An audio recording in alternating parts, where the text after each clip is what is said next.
what now is the reason for that you see for an environmental impact report? And the only issue he had was noise, which I just found incredible. This site is a coastal bluff, as you probably know. It's 1.58 acres. It's sited right above the coastal trail and the beach and the railroad track. And it has a history of, it's a landslide property. Homes went down there, went down in the 1960s that were on that site. The engineering firm, as I understand it, for the applicant has determined that there is no factor of safety on the lot, which means that, which I believe means that to develop the project, you have to turn a natural landform into an artificial landform with a lot of engineering. So without getting into the pluses and minuses of whether the project is viable or should be done, the point is that that the city is using the applicant as the lead agent, and Sorry, sir, we have to cut you off there. I apologize. But we have to cut it off at the end of 3 minutes. I think we get the point. Okay, I'm Appreciate done. it. Thank you. No additional speakers. Okay. Any discussion or, now, I want to make a point here. We're not at the phase of deciding anything about this project, so we don't want to get ahead of ourselves, right, and prejudge this. So we're merely looking at the CEQA aspect of our review, not any final project or anything. So let's confine our discussion and any motions to that. Does that work, City Attorney? Yes, okay. Just want to clarify one thing, just make it crystal clear. The city is the lead agent on this? Okay, yes. Okay. The answer was yes. Any other questions or discussion or motions? Just before a motion's made, I just want to say I'm not particularly concerned about the process or the protocol. It's that while the city's the lead agency, it's not unusual for the city to work with a developer and identify a consultant or bow to the developer, selecting a consultant with the city's oversight, or having the city do an EIR and having the developer have their own EIR to comment on the city's EIR. So it's kind of as long as the EIR is done and done properly, that's the issue. So I have no problem with the staff recommendation. And to follow on that, what this resolution is to have that consultant that's going to step in and do that review to ensure that it was done accurately. Exactly. And the city is hiring that consultant? Yes, and the applicant's paying for it. Yeah. But this is separate from the applicant's consultant that's doing the actual sort of study, yeah. Okay, well, I'm going to defer to staff's recommendation on this myself. Any motions? Move that you accept staff's recommendation? Second. Okay. Motion is Leffler, second is Noblock. All in favor? Aye. Any opposed? No opposed. Okay, thank you. Motion passes. Okay, next up is item 7L, contract award for downtown pressure washing and finding the project categorically exempt from the California Environmental Quality Act, CEQA, under Class 1 existing facilities, 14 CCR 15301 of the CEQA guidelines.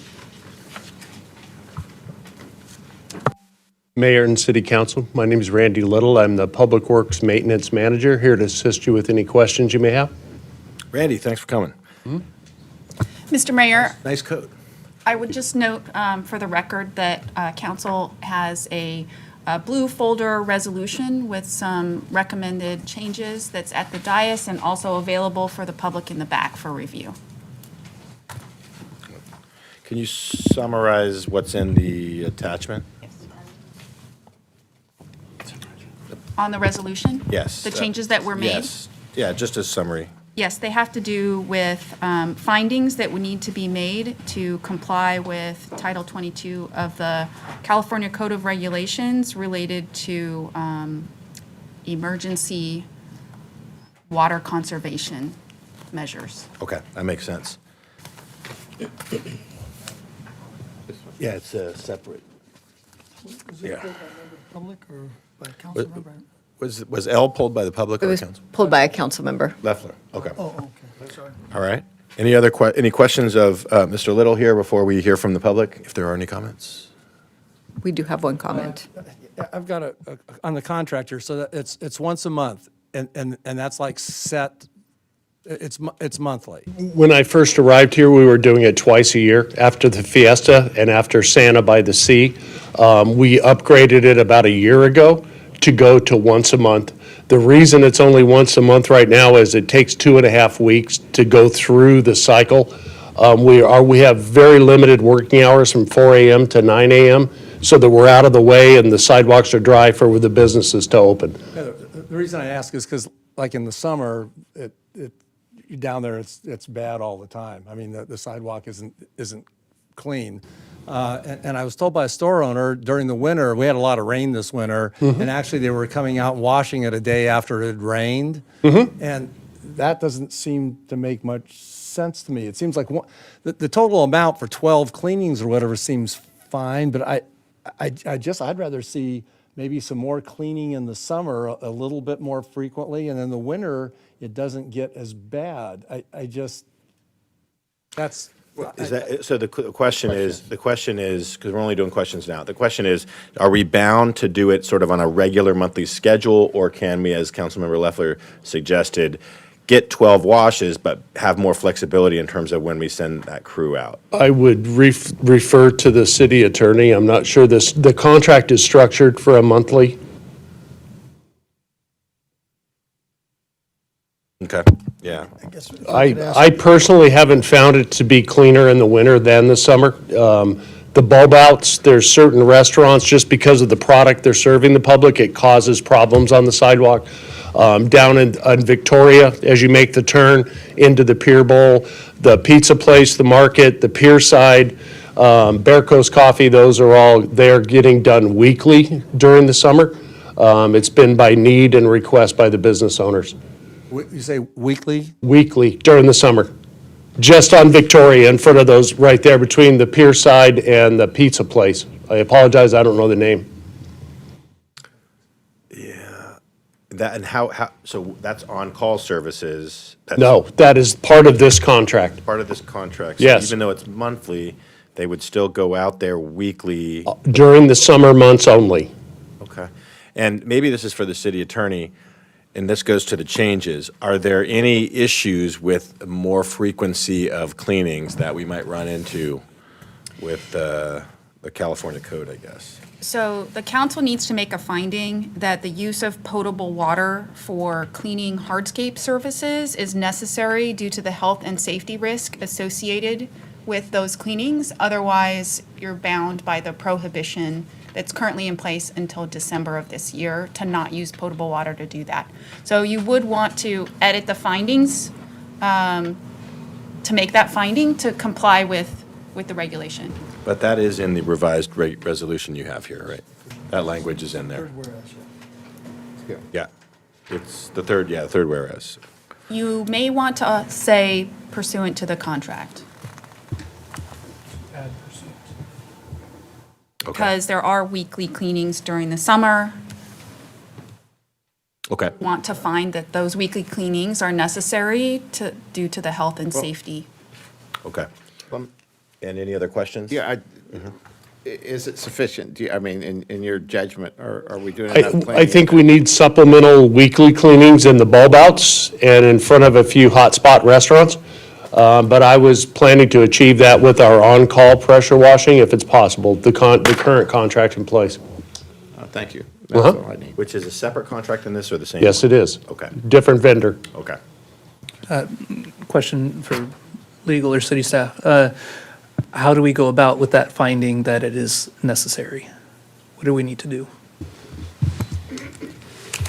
Do we just add, could we just add that language So my recommendation would be on the third whereas clause, to make a finding that weekly cleanings in the T-zone area during the summer are necessary for the health and safety of the residents. And the reason is that if you're using non-potable water in a public area where food's being served and kids are present, that itself poses a potential health problem. So by using potable water, it's.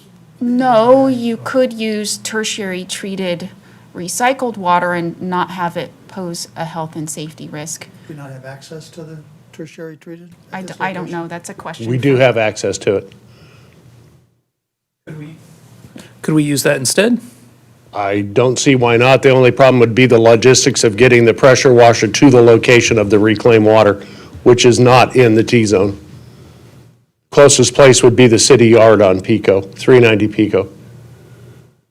Do the power wash company, they have like a tank on a truck that they? A tank with 100% full recovery, and we plug the first inlet downstream from the work site and follow all regulations, yes. But could they fill that at the city yard? They'll fill it up, they have a traveling meter that they can fill off a fire hydrant, but that again is potable. Okay, so it would be a lot to change the contract here. I think maybe we'd go forward with this potentially, but we'll get into the discussion later. Any other questions? Any other questions? Okay, let's hear public comments. AQ?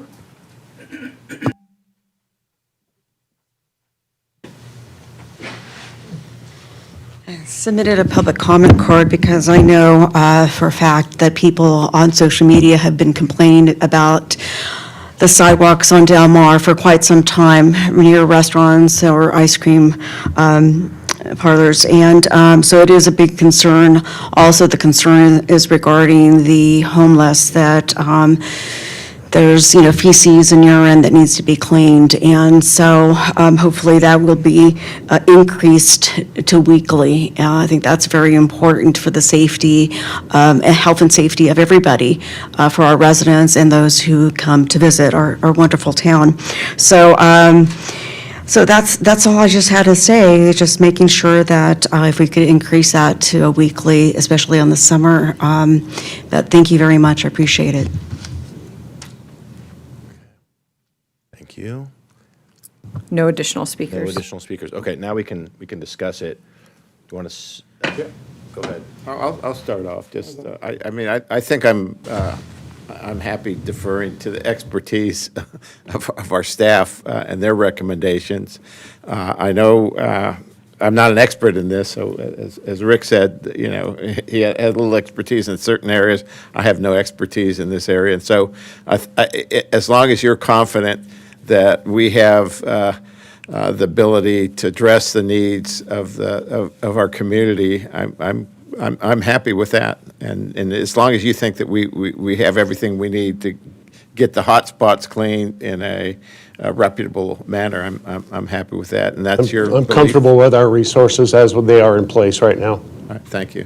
One quick question. So is there a way to the public, is there a phone number they can call if there's like an issue, like feces on the sidewalk? or Yes, something? it's our number in maintenance services, 361-8317, and that's monitored 24 hours a day, 365 days a year. Okay, and if somebody comes in with a business on Del Mar and there's been human or animal on the middle of the sidewalk and they call that number, you got an idea of how long it takes to maybe respond? Generally speaking, 1 to 2 hours. Okay. So if they called in the morning, you could ostensibly get there before business starts. Potentially, yes. There's many factors, but yes. Okay. Any other discussion or motions? I'd move to approve this item, although as I look at the third whereas, it We seems, need to add some language. it seems like we're covered it, though, because it says pressure washing services downtown area is necessary to the health and safety risk associated with not conducting the cleaning. I think the issue is that it says monthly pressure washing, and we may want to, Okay. I think maybe we say providing monthly pressure washing services in the downtown T-zone area and weekly pressure washing services in the Pier Bowl area during the summer. Will that address that? Yes, it would. Would it be more flexible if we said as needed, so they could have some flexibility? It sounds like they're trying to do it weekly, but do we? So that would be a question for the city attorney, because I think we're trying to not sort of leave it so open-ended, but maybe not. To comply with current regulations, you need to make a finding that the use of the water is necessary to address health and safety risks. So you could approve it to the extent necessary to address health and safety risks. So take out the monthly altogether, maybe. I kind of like that, not putting the, the time on there, but as needed. I Providing- trust Randy can figure that out. Thank you. Providing, yeah, so whereas. This is the motion I would make. Yeah, go ahead. I would just strike monthly pressure. I'd put after providing, comma, to the extent necessary, washing services in the downtown T-zone area, and continue on. Why are you taking out pressure? We gotta leave pressure. Oh, yeah. Otherwise they're doing it with Yeah, buckets. yeah. I didn't want pressure. Yeah, just monthly. Replace monthly with to the extent necessary. Okay, providing to the extent necessary, pressure washing services in downtown T area. Whereas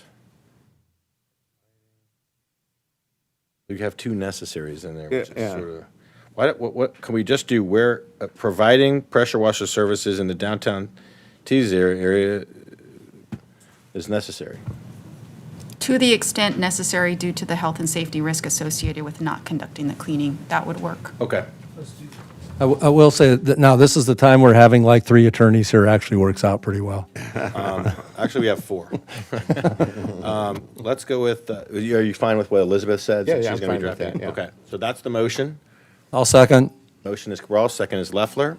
All in favor? Aye. It's unanimous. Thank you very much. Randy. Mayor, I wanted to point out, this is the new public safety uniform that Randy's wearing. Really? That's the ambassador. Ambassador.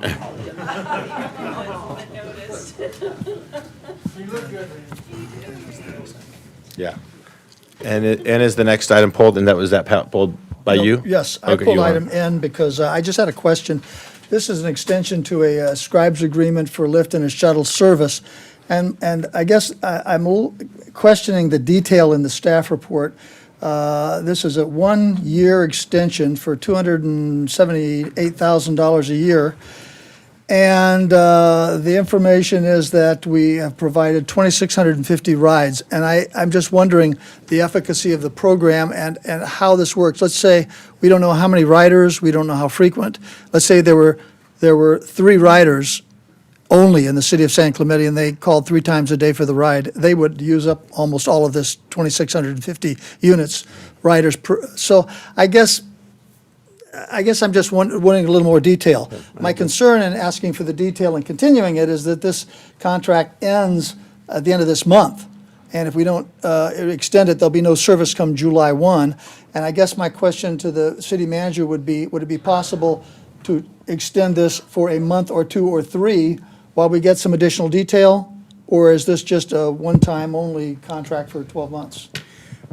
I can tell you, I don't know the answer to that. I don't know if Zach does. I believe I can answer the questions. And so Zach Ponson, Assistant City Engineer. Tonight in front of you have 1-year contract extensions for Butterfly and Lyft. They're part of our SC Rides program. You're correct that it does expire June 30th. So we're looking for a 1-year contract that'll fill this gap year. And so Project V is not going to fund this for the next year. And so last meeting, you did approve a budget for this amount in here. Right. And so this just allows that contract to go with it. And so. Is there any way you can determine the numbers? I mean, I know we Yeah, budgeted so for. the payment to these companies is based on ridership. And so they give us a report every month based on how many riders they got, the charges for their rides. We inventory all that, we go through their data, and so it's not a lump sum contract or anything. Okay, So I it's guess based on My ridership. question is, that I have no detail on that. All I have is 2,650 riders. Are we servicing hundreds of our citizens? Are we servicing 10 people that use it multiple times a day? There is a cap on how many times you can use it. It's about 3 times a day. And so there is a cap in the contract that says you can only use this 180 times a month. And so the company actually has an ID number for each person who calls this in, and it'll limit them for how much they can use it. Do you And know how so- many people approximately are using this service? It's going to be, yeah, it's quite a few. It's a surprisingly popular program. And And how so when many you're close to did you- 3,000 riders, I doubt riders. that you're getting 3 a day. So you're looking at least, 1 to 2 to potentially 2,500 residents are using this That program. many, 2,500? Yeah. Oh, I had no idea from the staff report it was that high, but that's impressive. And I will add one thing too. We do need this program for sure up in the business park area to satisfy our SB2 housing overlay. So when the OCTA took away the bus routes, that's when this program actually started, was we do need to continue our public transit systems. So that's why we're, with the $2 rides, is because we don't have a transit system. Because we don't have we need it for the SB2 qualifications of when we zoned the Rancho Business Park for the housing overlay. That was part of our analysis of designating this area, was that it had public transit. So when OCTA took away the route, we said, please give us some Project V money to make up for this. The program does go into the other parts of the bus route, so it's Yeah, very my popular. questions have been answered. I'm prepared to make a motion to support unless there are more questions. Yes, first question. have some Well, questions. do we have any comments? No comments. Councilmember Cabral. Why is an OCTA paying for this, That and was why my is the city question, gonna too. get a So pay? good question. In normal years, they do pay up to $130,000 for the program, and we have a 10% matching minimum on that. Anything above that on successful years, we pay that extra. So we predicted, based on the last couple of years, that's where we came up with that budget amount of about $278,000 for this upcoming year. This year, we just happen to be in a gap between programs, similar to some of our other OCTA problems, is the trolley will be coming back next year's call. We're going to be doing this program and the trolley and asking for quite a bit more money. So in the meantime, we are actually working with OCTA right now to see if they will actually still fund this year during the gap year. And so we are hearing some encouraging language out of that. And so we're going to continue to pursue that and hopefully get 130,000 of this 278,000 paid, even though it's not in the current program. One other thing, I think I raised this about 2 months ago, and I have not heard anything back on it, that the reports were that this LIFT program was one of the worst programs in our city, that they were not responsive, that sometimes people had to wait an hour, sometimes 2 hours, that they would be dropped off at a grocery store and they couldn't get a lift coming back. I think you might be thinking of the senior mobility program, whereas Yellow Cab is running that, and Is that a it's a lot different more program? difficult to Okay. happen because you have senior events where they all want to be at Yeah. the senior center at noon, and you have 2 cabs in the whole city, and they all call hoping to get there 5 minutes before the event, right? So that's this is the- a different program? That's a then? different program. Okay, all right. Yeah. What's that? Sorry, If could there they was- use this with- program? with the- That is a good point. Some of these riders might be that, and we have encouraged some of those riders that do complain on that other program, we've encouraged them to use this program. And even if they are disabled or any other way needing the Butterfly account, that's where we get into some of the seniors. But we just have several seniors that just refuse to use this program. So it's unfortunate. So they're one of our most Well, I think vocal the problem with the complainers. seniors is that they don't have the apps on their phone, and they don't have the. We've actually had previous staff and current staff meet with these seniors in the lobby, show them the app, teach them it. Previous staff, I even heard, met them at their house to help them out. And so we're trying our best to let them use this program. It's a great question. Some of them are just reluctant for change, and I believe he happens to be one of the most vocal complainers too, though. Who's eligible to use this program? Can I use it? Anybody in the geofenced area. And so if you look at the original contract and the attachments, you'll see the old bus routes. And I believe it was in attachment 3, there's or if you want, I'll come hand it to you if it's easier. I think it's within 500 feet of a previous bus stop. Is that correct?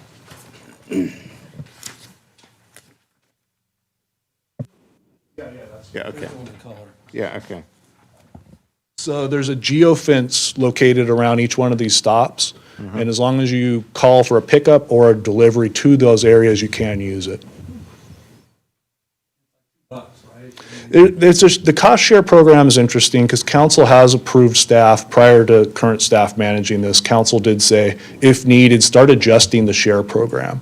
And OCTA has authorized us to start doing that if we find that we're paying a little too much.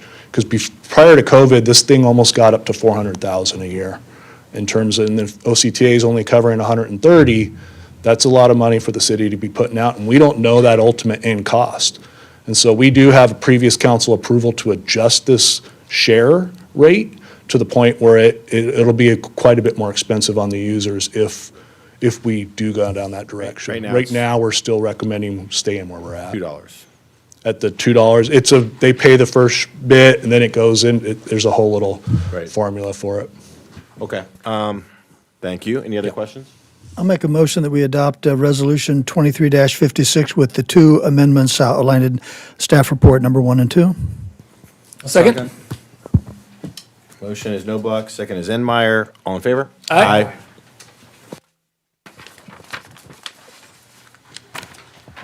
Thank you, Zach. And we are done with, Okay. on to unfinished business. Item 9A, Measure M2 Annual Funding Eligibility Fiscal Year 2023 to 24, and finding the projects exempt under the California Environmental Quality Act, CEQA, under Class 1 Existing Facilities, 14 CCR, Section 15301, and Class 2 Replacement or Reconstruction, 14 CCR, Section 15302 of the state CEQA guidelines. Good evening, council members. Zach Ponson, I'm your Assistant City Engineer. Tonight in front of you, I have, this was continued from the consent item last meeting. We have the Measure 2 Annual Funding Eligibility for the next fiscal year. I'm going to try to keep this pretty brief. The M2 is a county voter-approved initiative that was approved and updated recently that adds a half-cent sales tax increase. We're supposed to be using this for transit and road purposes. And this year, we're looking at getting about $1.3 million. And the city's required to file this package of information by July 1st. If we don't do that, we will lose the $1.3 million. There's a whole list of necessary documents that are required. Some are annually, some are up to every 3 years. Staff has that whole package ready. A couple of those items do require resolutions. That's why this package included a couple resolutions. Most M2 funding that you'll see on part of that inclusion is the 7-year CIP program. And so most of those projects you'll see in there are related to asphalt repair, street repair, striping, things like that. OCTA does want it to be well-rounded program. And so several years ago, staff started adding a lot of other programs such as sidewalks, pedestrians, bike projects, things like that. And so there is no obligation for us to move forward with any of these particular projects. What I'd like to consider these projects on there, a lot of them are in the budget of what got approved this year. A lot of them were the pavement rehab type projects. There's a couple sidewalk ones, there's a couple signalized intersection projects in there. There's a continuation of a bike improvement project design. And then when you look down that 7-year plan. Touched on the live wire there. I know. So, once we get to this program, you are not approving these projects. We are just putting placeholders in there of future projects that can potentially utilize M2 funding in the future. So OCTA wants to see that you have a plan, right? And so previous staff has added several projects that were technically listed in our approved and adopted bicycle and pedestrian master plan. So in 2014, when we adopted that general plan, we also adopted a pedestrian and bicycle master plan. And so previous staff has included a lot of those projects. They're simply on the radar. Some of them, when I inherited this, I saw a few and went, that ain't happening anytime soon. I'm going to push it a couple of years. And so we just continue to push a lot of these projects forward that aren't the readily every year projects. So projects, like I said, are not required to be completed. We've satisfied the entire package and included the resolutions in the agenda. And I will remind you, if we don't pass this tonight, we will lose $1.3 million. If there's any questions about any particular items or any projects listed in there, I'm available for questions. I've got a question. So if we just decided to take the tunnel out and leave the rest in there, that's something we could do as for proposed Well, projects? what I'd recommend is still approve it, and then you can direct staff to amend that system over the course of the next year before we resubmit it. It doesn't hurt to have it in there. It is, a tunnel is in our pedestrian and bicycle master plan. It is a Class 2 separated bike path, ideally from La Pata all the way to the beach. Excuse me, actually, the end of Pico all the way to the beach. A tunnel from, No, just a Class 2 bike just a lane. bike And lane. how do you get that through the industrial area, with the idea being that it would actually be in the OC County Flood Control Channel? To get through the freeway, they would either use the existing channel if somebody were ever let us drive bikes through a active flood channel, or you would create your own new tunnel. Cost on that and the funding on that is completely unknown. The design of that is unknown, but it is in our master plan of a potential project. Do I see it happening anytime soon, and can you remove it from this list? I have no problem with that. OCTA might ask why we're removing stuff that's in our master plans, though. So if you don't like the project, then perhaps it shouldn't be in our master plan either, though. But at this point, there's no harm whatsoever in just having it in there. No, there's not. Go ahead. I have a question about one item, La Pata turn, I think it's off La Pata, Pico and La Pata, and there's another one off La Pata. Can you tell me more about those? Yeah, those- Is it designed to increase the flow of traffic So- on La Pata? With the Los Patrones being the connection now to La Pata, there is a look of potential more traffic on La Pata to go towards the freeway. In order to do How do we that, stop that? how do you slow stop that? the Los Patrones connection? No, how do we stop the traffic from people being encouraged to cut through San Clemente? I don't know how you do that when you've approved Los Patrones. So the city has approved Los Patrones to connect into there, and engineering staff's going to recommend additional right turn pockets at each one of those intersections. And that's to help the traffic flow. It'll coming- flow a little bit better, yeah. All right. build a wall. Build a wall. No, yeah, it's of concern for me. We'll deal with it at a different time. I don't want to do things to encourage it, more traffic.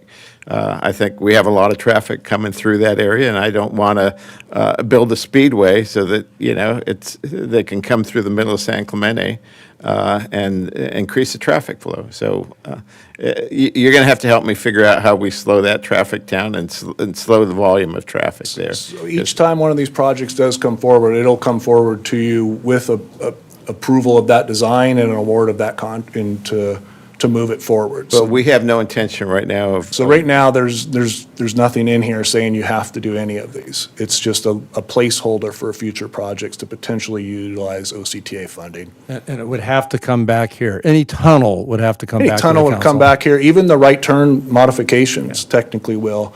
And I don't have the right of way to do it. I've already looked at it. I'm gonna have to potentially take one of the through lanes and just make it a through and right. So it'll change the signal timing a hair. Well, I'd like to potentially. time the signals to slow down the traffic because they speed through there rather fast. Part of our requirements with OCTA, though, is having synchronized intersections. And so that is something that we've already done on most of these, and council's already approved in past actions to have synchronized intersections on Veracruz, Pico, El Camino Real, and I believe Vista Hermosa. Was the speed limit study, when was that done, like on La Pata? Probably, La Pata I wasn't involved with, but the Orange County actually did the design on it, and so they probably did the speed survey and the study for that analysis through their design and approval, and we just inherited our section of the road. So could we slow it down to like 25 through that area at some point in time? Let's confine our discussion to the Measure M2 funds, and we can get into the individual projects later. Sorry. All right. Don't want to cut you off. Any other questions?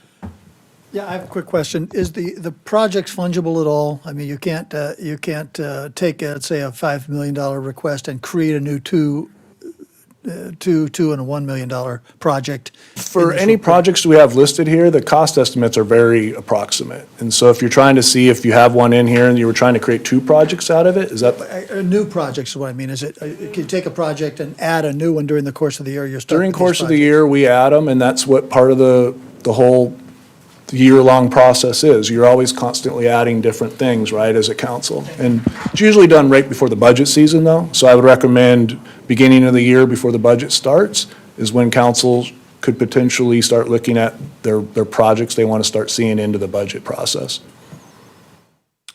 Okay. But if we add it, how do we use the M2 funds that if it's not listed in our proposal, how do we? By next year, we could add them in at any time, and then we just adopt that new list at next year's time. And so we can modify these as we go through. Okay. My question really is to the one I asked earlier. Does that take like a motion? We have to agendize that and put it on the calendar, or is that something, it seems like staff has done a lot of these independently. To add projects, Yeah. keep in mind, these are just placeholders of a list. And all OCTA is doing is seeing that we have a plan of how to use some of these funds in the future. And most of that funding, Is it all city council projects, or is it staff projects also? every project in here has come from either a general plan policy, an implementation measure, or the bicycle and pedestrian master plan. Got it, thank you. Okay, any other questions? Do we have any comments? We do have one comment, Amanda Q. I think I have a presentation. I wouldn't be here and wouldn't have consulted Vonnie Barnes on this. You could add and take away plans in this. It doesn't matter whether OCTA will question the city. You have the ability to remove and add plans. Next slide, please. This is a continuation of my last presentation. Instead of a $17 million project for a tunnel under the I-5, there's another option regarding this lot at North Beach. Following the storm in 1993, the city council voted for a resolution 9455 for public parking at the North Beach lot. Right now, it's an empty lot. There was only one alternative, and that alternative is that it should be set aside for public parking. Next slide, please. And the property, the lots were acquired through eminent domain, and that was track number 972, and it was through eminent domain, and that's how the city was able to get that land. Next slide, please. This is Vonnie Barnes, with conjunction with the late architect Ricardo Nickel, proposed a parking lot at the North Beach lot. And this is for 33 spaces with ADA, an ADA parking site as well, or parking area. Next slide, please. And here's another alternative for traffic circulation at that parking. And this is all with, again, 33 parking spaces and 7 pedestrian ports of entry and ADA safety ramp as well. Next slide, please. This is a comparison of the proposal by Vonnie Barnes and Mr. Nickel on the left side, and then, of course, I think it was my understanding that the Coastal Commission preferred Vonnie Barnes and Mr. Nichols' proposal on the left versus the city's on the right. So you can add this on. Next slide, please. Just asking for the city council to please remove 11021 Avenida bicycle path fees. It's like, why spend $2.5 million because there's already existing bike lanes on there. Next slide, please. This is a picture showing the bike lanes that are already in existence. Next slide, please. Please please remove CP 11023 from the Measure M2 plans for the 7-year, and that's $17 million to build a tunnel underneath Pico. Next slide. Oh, thank you very much. Thank you.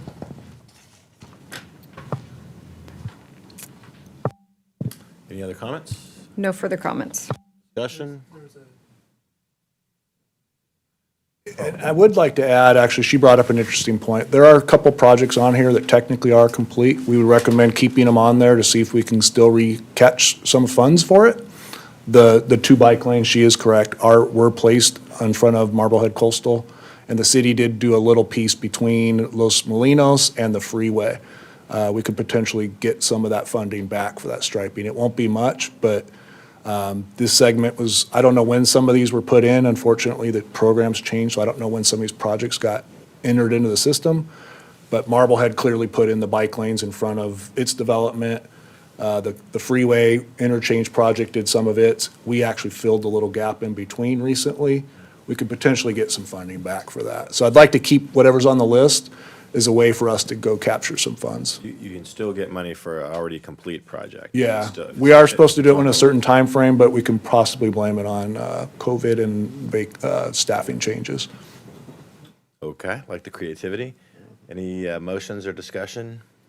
I'll just say, I like the idea that in front of the high school, that there's no bike lane right there. It is dangerous right there, especially so many of our young kids riding e-bikes now. I don't know how to, where to put that in terms of priority, but for me, that is a priority. But I'll move to pass Measure M2 in the annual funding eligibility And accept staff recommendations. and accept staff recommendations. 1 through 6. 1 through 6. Second? Motion is in Meyer with the second no block. Any discussion? Okay. I'll do this. All in favor? Aye. And it's unanimous. We'll take a 5-minute break.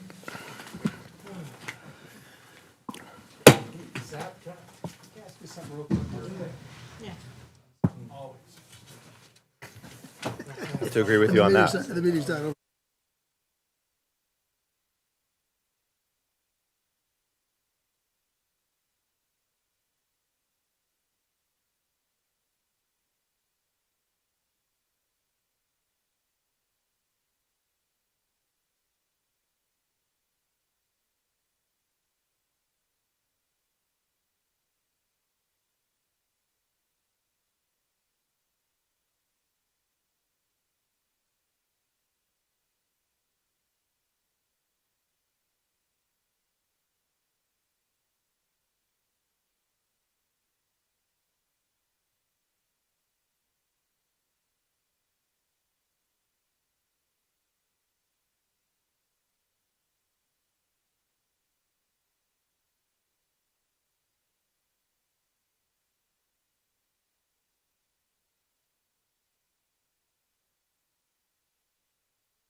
Okay, City Clerk, please lead us off again. Sure.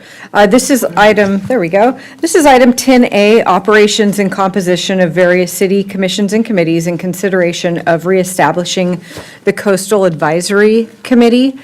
At council's meeting of June 6th, they requested that I bring a report to council with an overview of all the city commissions and committees with special consideration to the Citizens Amphitheater and also consideration of reestablishing the Coastal Advisory Committee. So the report before you tonight outlines each of the duties of the commissions, of all city commissions and committees, as well as the Coastal Advisory Committee and the Citizens Amphitheater Committee, which was established September 6th of 2022, but has never, I'll say, come to fruition. We have a group of citizens ready to meet, but the group has never met. So council may wish to make some changes to that or set a meeting schedule to move forward. So with that, I will leave it to you unless you have questions.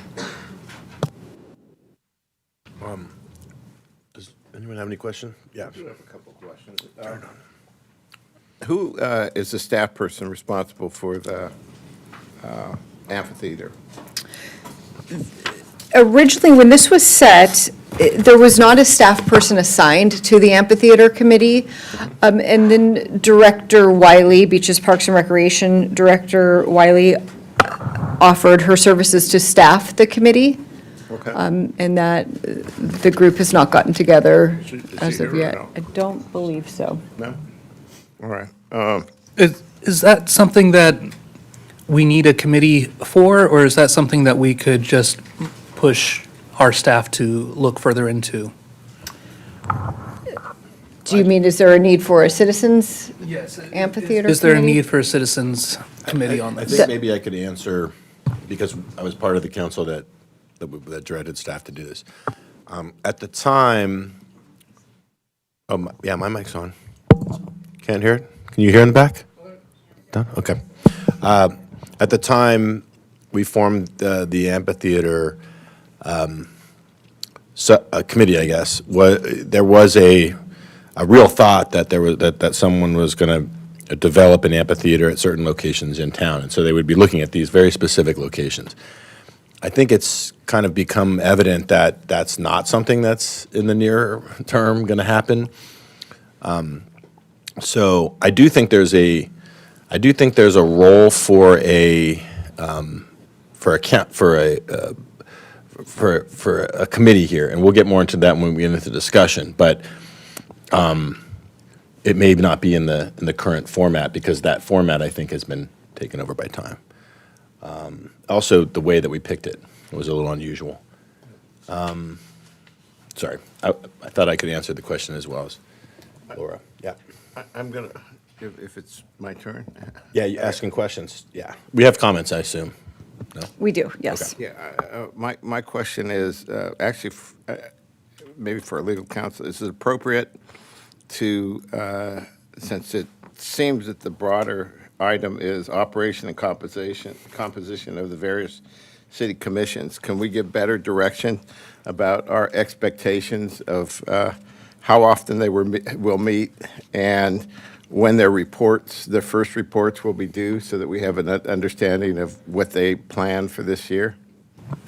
That seems to be within the agenda description, yes. Okay. I've got a question. Is there any way to expand this committee to like some kind of fine arts or something, as opposed to just amphitheater? Yes. You know- I you know think what we I have that capacity under this heading if we wanted to. Because it seems like, just looking at the amphitheater is great, but there's other opportunities to look at expanding the fine arts, creative side of our city, maybe. Yeah. Oh, yeah, we can. I'm not the guy to do it, we but can I think it's a definitely do need that. for it. Yeah, You're your knuckle dragging won't help the cause. Oh, let's see here. Any other questions of staff about this item as a general matter? Yeah, I just, two quick comments, Mr. Mayor. Regarding the Not comments, questions, because we're Oh. going to hear from the public, then we'll discuss it. no questions of staff. Okay. Okay, let's hear the public comments. Okay, Susan Ambrose, followed by Donna Vidrine, followed by Shane Hirschman.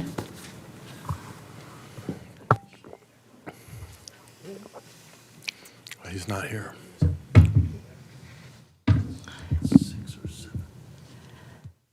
Good evening, Mayor and esteemed city council members and our city, blacked out right here. Our city manager, thank you very much. I think it was too much sitting and listening to all these debates. At any rate, I'm here to talk about reestablishing the Coastal Advisory Committee. As most of you know, that I was the chairperson of that committee for some time, and I inherited the great work of Kenny and Bill Hart, and just wonderful things that we've done. And we were quite surprised that we were abolished and joined in with the Beaches, Parks, and Recreation Commission. However, I understand that you thought you would be making better use of our skills and talents. Let me just tell you the kinds of things that we did in Coastal Advisory, particularly for the two new people who might not be familiar. I'm actually reading from our goals and objectives from one of the years that this was approved by the City Council. And by the way, every single year we submitted our plans, they were always approved by the City Council. So basically, our most important thing was, of course, maintaining our beaches, sand replenishment, being cognizant of the Army Corps of Engineering, the access that they have to sand and replenishment at the federal level, as well as our levels when we develop relationships with them. I'm talking about monitoring and assessment too of the sand. Are we getting involved in shoreline mentoring programs and beach profiles? And those two things, all of these things we've recommended in the past are now in fruition, as you know, as the city, so that's pretty great. We're excited about that. But other categories we talked about in sand replenishment was not only the sand that we got with Army Corps of Engineering, but also opportunistic sand, which we put in North Beach twice. It didn't last all the 6 years, and in some cases, it was even less than a week or two because of the storms that come in.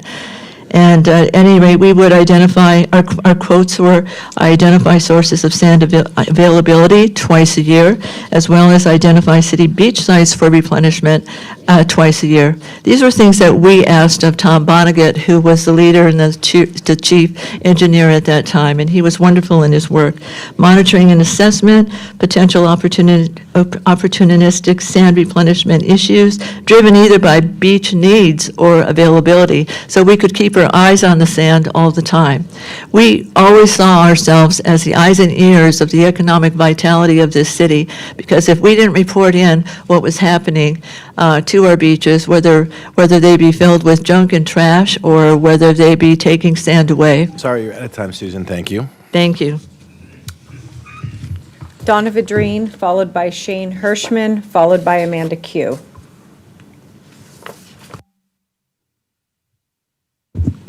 Mayor Duncan and council members, the Coastal Advisory Committee has a history of being a valuable resource to our city, serving in an advisory role to City Council.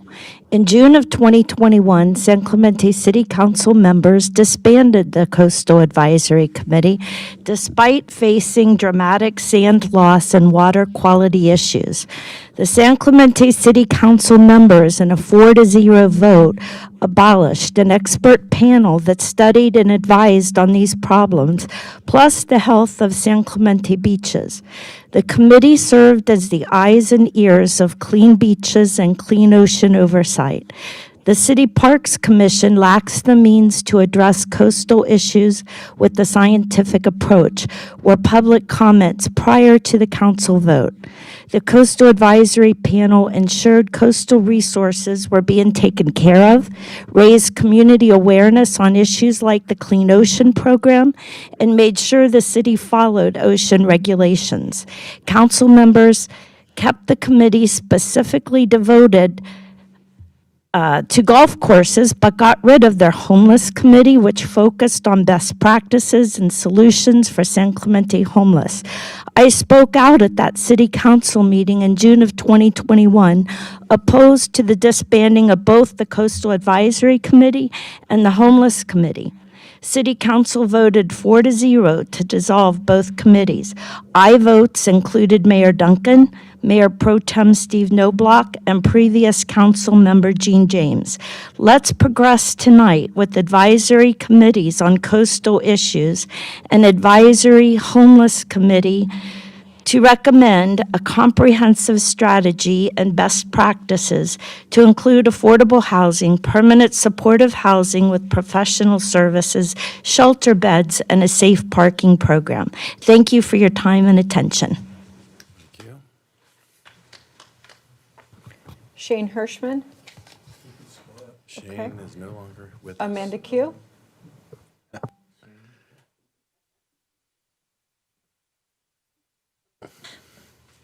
Really should get a rolling chair or something, some skates. I wanted to make a comment regarding the amphitheater subcommittee, and I was enthusiastic about it. And we haven't met for a couple of reasons. But however, everybody seemed to be very, enthusiastic to meet. It was, I think, Mayor Duncan's representative, I don't want to mention any names, but she's on the Chamber of Commerce, and she offered one of the Chamber of Commerce meeting area to meet. However, I think we were just kind of waiting for, I guess it was Councilmember Ann Myers, appointee, to meet that didn't have to do with the, there was an email that supports that. She wanted to meet after the plays, and she could meet during spring break, and there was only one day I could not meet, but that was on Tuesday because I had a prep for the city council meeting. But it's not because of anything else, that just, it's just not emailing everybody to do that. But I'm very enthusiastic about it. Also, I didn't go into my my background as far as being a hula and Tahitian dancer in the past, ballet dancing in the past as well. So that's something that calls to my attention. I'm like, oh, okay, that's something that, I would love to be on. And I'm glad that Councilmember Cabral appointed me for that position. Another person that I think it was Councilmember or Mayor Gene James at the time selected Wayne Eggleston, which is, of course, very active in the community. And so, he was, wanted to be on that amphitheater subcommittee. So I just wanted to say is that, it's sorry that we could not meet, but it's not it's not anything bad. It's just the time. It just went by. But thank you very much. I really appreciate it. Thank you. No additional speakers. Further comments? Okay. Discussion? You want to start us off? Yeah, I'll start off. I think Mark and I, out of the Coastal Subcommittee, came up with one of our first agenda items early on in our career. It seems like years ago, but this committee that would deal with the sand and sand replenishment and all the other coastal issues. I think it was a good idea then. I still think it's a good idea, and hearing the comments tonight, I'm even more convinced that we need it. I know we have a couple of groups that have taken up some of the slack in doing that, and even Mark and I in our own subcommittee have taken up some of the slack, but we've got a lot of things that we got to do every single day, on all the variety of issues. We have a great talent pool in this city that knows more than I will ever know about sand and sand replenishment and all the issues that a coastal committee should be dealing with. on a monthly basis. And so I actually urge all of you to establish that or reestablish that committee. We can get the right people on there. There's enormous talent in this community that would be very excited to be on that. We have a new staff person that could direct that energy. And so I would support creating this new coastal commission. And two questions for you. One, as a five-person committee, I think a 5-person committee is big enough, yeah.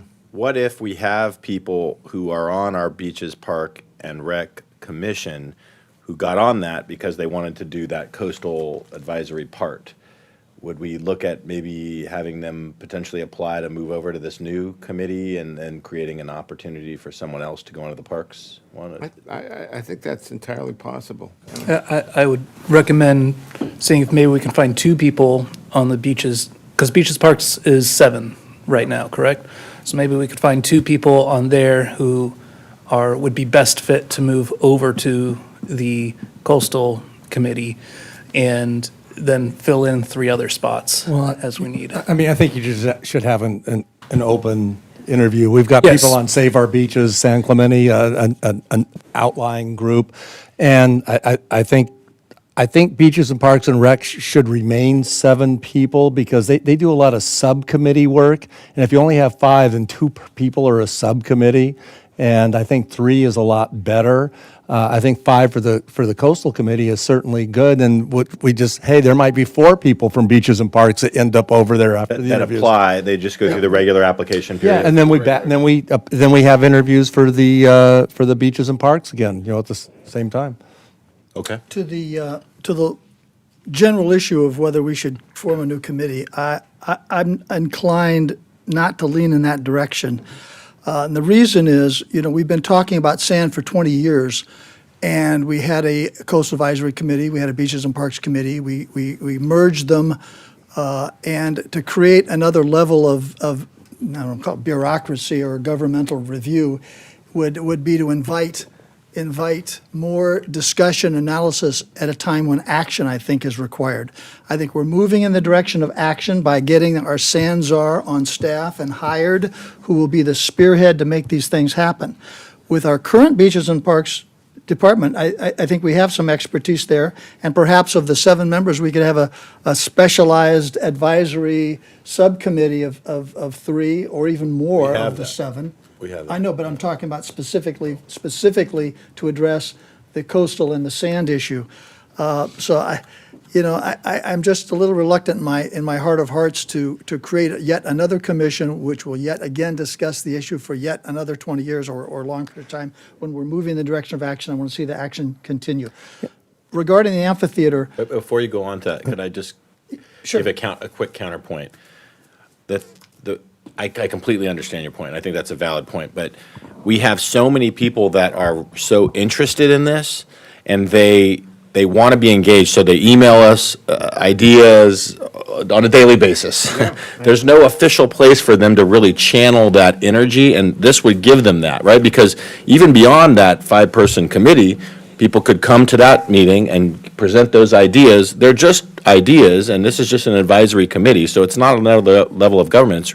It's really just an opportunity for citizens to be more engaged. And Mr. Mayor, also, it's not just interest. We have some experts on this. It's not just citizens that kind of want to do, we have some experts. and that expertise couldn't be focused to the Beaches and Parks Committee, which currently is, their charge is beach issues and sand issues? Yeah, but, I'm just not sure we have those experts in place right now on that committee. And our new sand czar is, whatever staff they give them are probably not going to have the expertise of numerous people that we have. We For have- free. For free. They But can look at all these To answer your jetties question, and- the Beaches, Park, and Rec Commission has always been more focused on the Parks. the recreation aspects of it. right. And we tried to kind of integrate that in, but I think, like we were talking about experiments that didn't quite work out, I think it's really it's not been effective in having people be able to galvanize their issue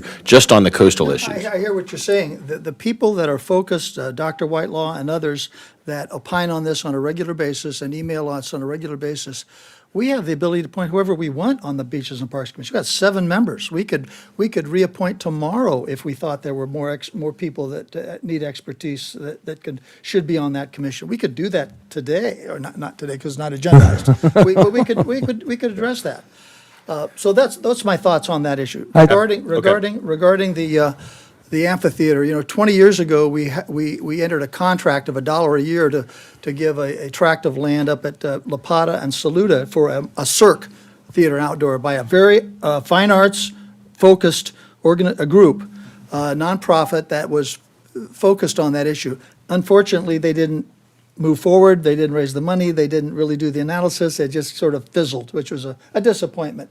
The concept was to have the graduation ceremonies, concerts, you name it, major public events, and it didn't happen. So this 5-person committee, I think, was just a spearhead just to say, let's have a quick citizen involvement, a quick review of the 3 or 4 or 2 or 3 or however many potential sites there are, do a very brief analysis.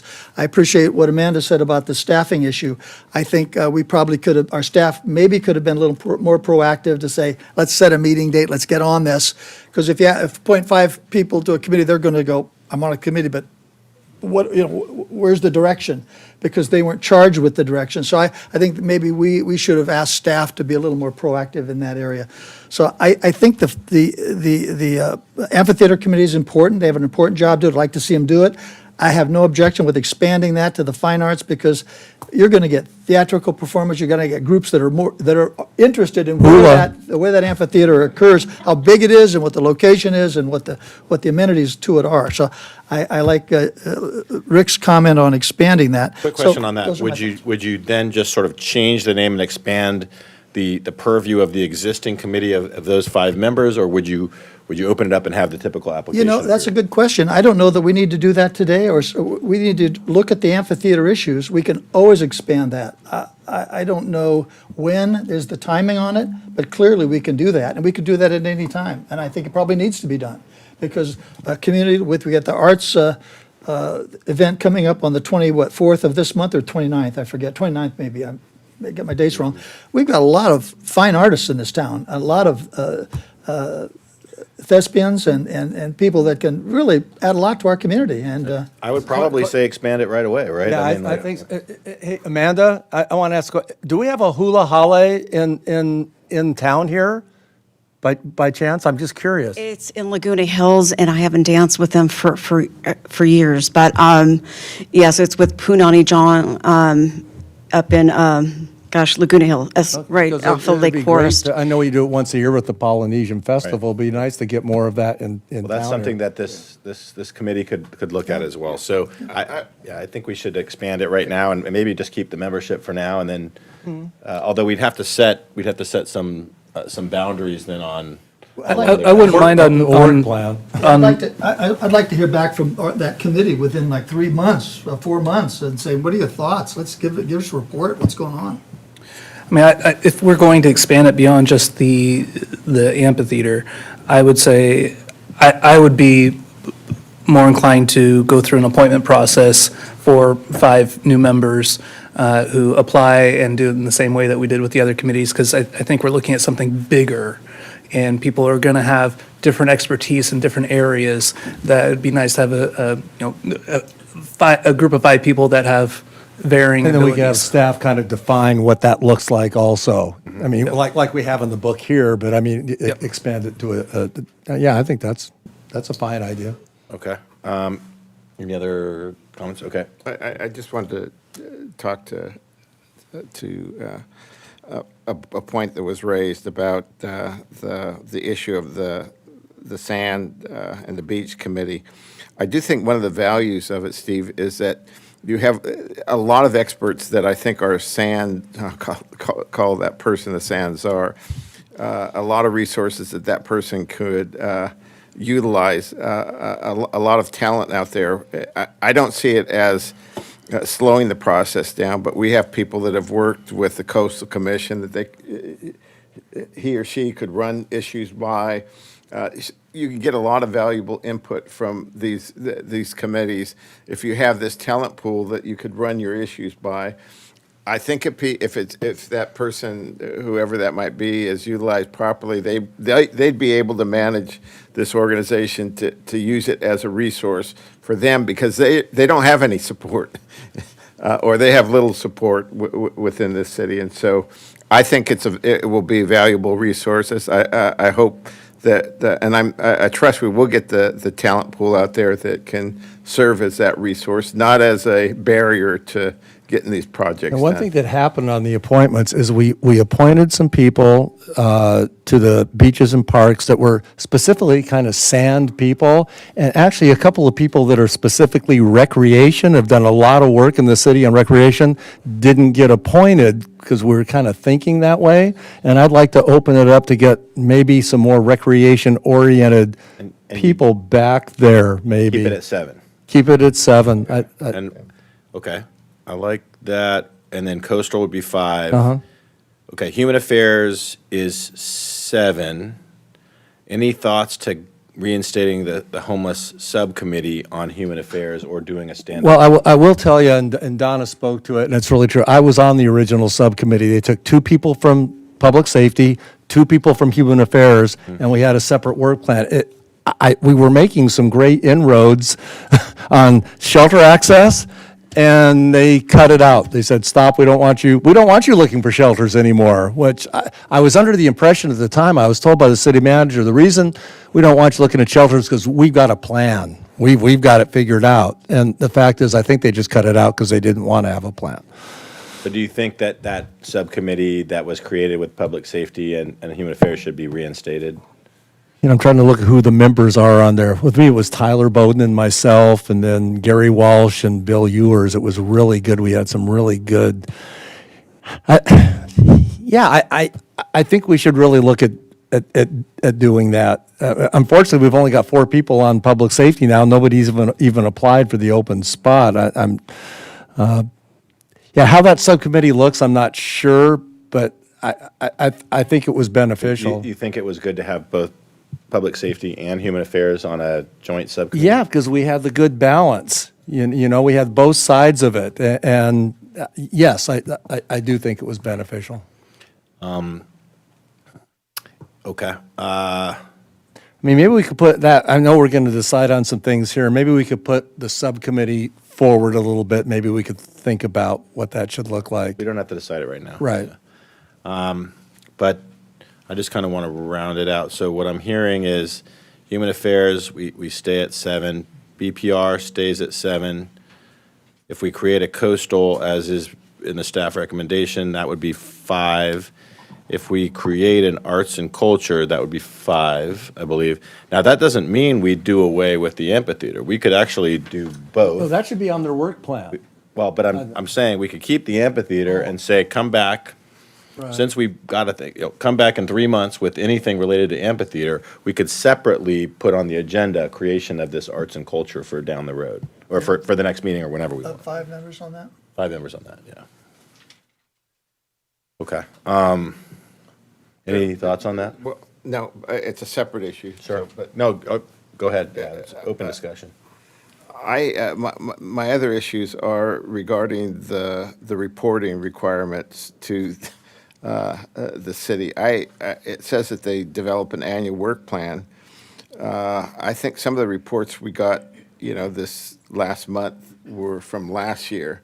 So I would like to see most of these committees be given, like, in their first meeting, an assignment to come up with a work plan to present to council, so we have an idea of what they're doing, what they plan on doing, and maybe we could give them some direction on what we're thinking they should be working on.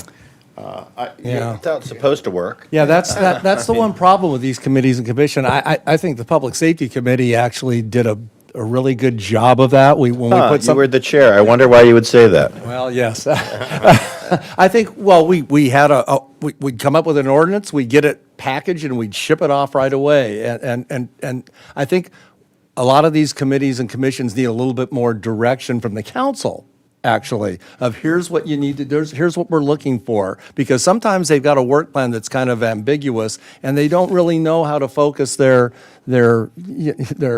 We approved the work plan, so that's up to us. That's on us. Exactly, but again, now we have to give them a little bit more, and it's not staff's job, that the staff is there to kind of just lead, whatever they say, okay, we'll do. I think as a council, we can get involved more and say, here's what the priorities are, we really want you to work in these directions. Here's kind of what we're looking to get back.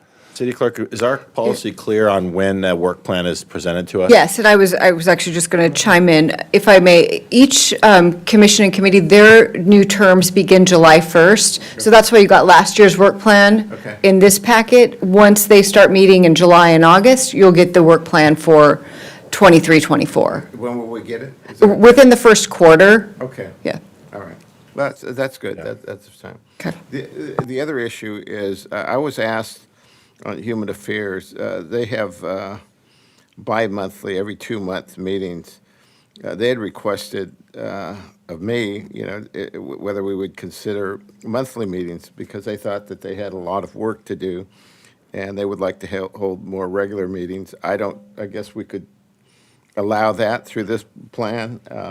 We can make that adjustment now if Okay. you'd like, if you get support. Yeah, I want to do that, and on the, Instead of every 2 months. yeah, That is set by, the meeting schedules are set by ordinance, so that would require a code amendment. I would need to come back with an amended ordinance to be introduced, and then followed by that would be adopted in August and effective 30 days after that. So, but we can certainly do that. I think it's more effective. It went 2 months apart, it just seems like they get lost in the, in the shuffle. I think monthly is more focused. yeah, that would be it. So we got a lot of things listed right now. Should we take them one by one as separate motions? Yeah, probably. Do we want to take the staff recommendation here on the motion first? I'd like to move to approve the staff recommendation regarding the Coastal Advisory Commission. And City Clerk, would you read the ordinance, please? Introduce ordinance number 1753 entitled, "An Ordinance of the City Council of the City of San Clemente, California, adding Chapter 2.29 to the Municipal Code of the City of San Clemente to create a Coastal Advisory Committee." And receive and file the And do administrative we have a report. second on I'll that? second that, Okay. Motion is Corral, second is Enmeyer. and this would be for 5 people. Yes. Is that in the, oh yeah, it's for 5. Yes. Okay. Right. All in favor? Aye. Any opposed? I'm going to be supportive with an expression of my concern that this committee not be an impediment in any way to the speed at which we get sand on our beaches. And again, I expressed my concern earlier, I'll express it again, that another committee reviewing every detail may slow the process down. That concerns me greatly. But it appears that the majority of this council would like to go forward, and I will join you in that vote with the encouragement that this committee use that they recognize the urgency with which this council wants to get sand on our beaches ASAP. And we can kind of monitor that, how it's working out, too. That's, council can be more involved. If it's not working out, we can So that's a always yes. change things. That's a pocket eye from That's a the Mayor Pro pocket Tem. And do we have in this ordinance how often they're meeting? Bi-monthly. Bi-monthly, okay. It may be better to have them meet monthly. Let's, Yeah. Or as frequently as they need to expedite That's a business. tough one, because that. At a minimum of, Minimum of a month. yeah, minimum monthly Let's- meeting. look, we can adjust this at any time. I say we go with what we have here, and we don't even have people on board yet, right? So let's go with this. We could change it once we get rolling on this, but I don't want to micromanage at this point, I guess. Okay, so we passed it. And then Okay. just for clarification, because it is an ordinance, it'll be adopted at our meeting in July, and then from there we'll advertise for the Okay. position? Okay. Okay, for 5 seats. All right, so then, does anyone want to try to summarize other? I'll make Or just take it one a motion that we create an arts and culture committee for San Clemente. Of how many people? 5. Okay, Bi-monthly? Bi-monthly will be fine on that one, I think, yeah. okay, I'll second that. okay. That is Enmeyer, and the second is Leffler. All in favor? Aye. That's unanimous. Let's see. And now The the motion. the Citizens Amphitheater Committee stays in place, or is this in place of? Re-interview, I think, right? Isn't that what you? No, we have 5 people with a purview of an amphitheater, so we either disband it or we, I think, give them a time frame and say we want to report back in some time frame. I think I would make a motion that we appoint staff to coordinate the meetings, to designate a meeting dates, and that we get a report back from that committee no later than 3 months from now on the recommendations, or at least the status of where they're at. Okay, that's Noblock with Cabral is the second. All in favor? Aye. And then the Human Affairs Committee going to monthly, we have to draft an ordinance, but do we have to make a agendize motion to that? do that, or? Yes. Do you have to make a motion, and I I'd will so bring move back that an we move, ordinance? That the Human Affairs Committee set their meetings on a monthly basis, and that you do all the paperwork necessary to get that done. Draft the ordinance. Cabral is the motion, second is Noblock. All in favor? Aye. Any opposed? No, it's unanimous. Any other motions related to this topic? Seeing none, move on to the next item. Okay. Item 10B, adoption of fiscal year 23-24 salary schedule.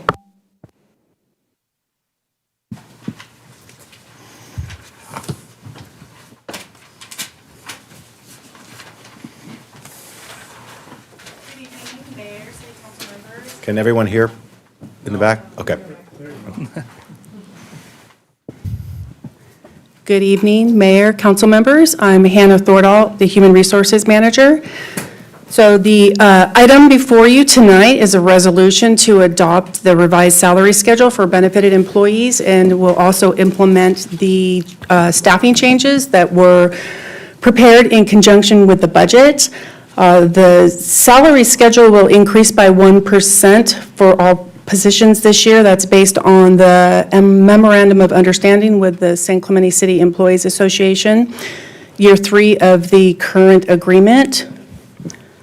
The staffing changes this year are very minimal. They relate to city council priorities and any other critical operational needs.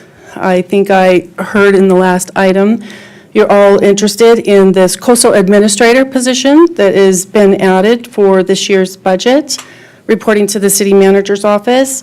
And also, we have added 2 park rangers in a full-time capacity that will have both enforcement and citation authority to the full-time schedule.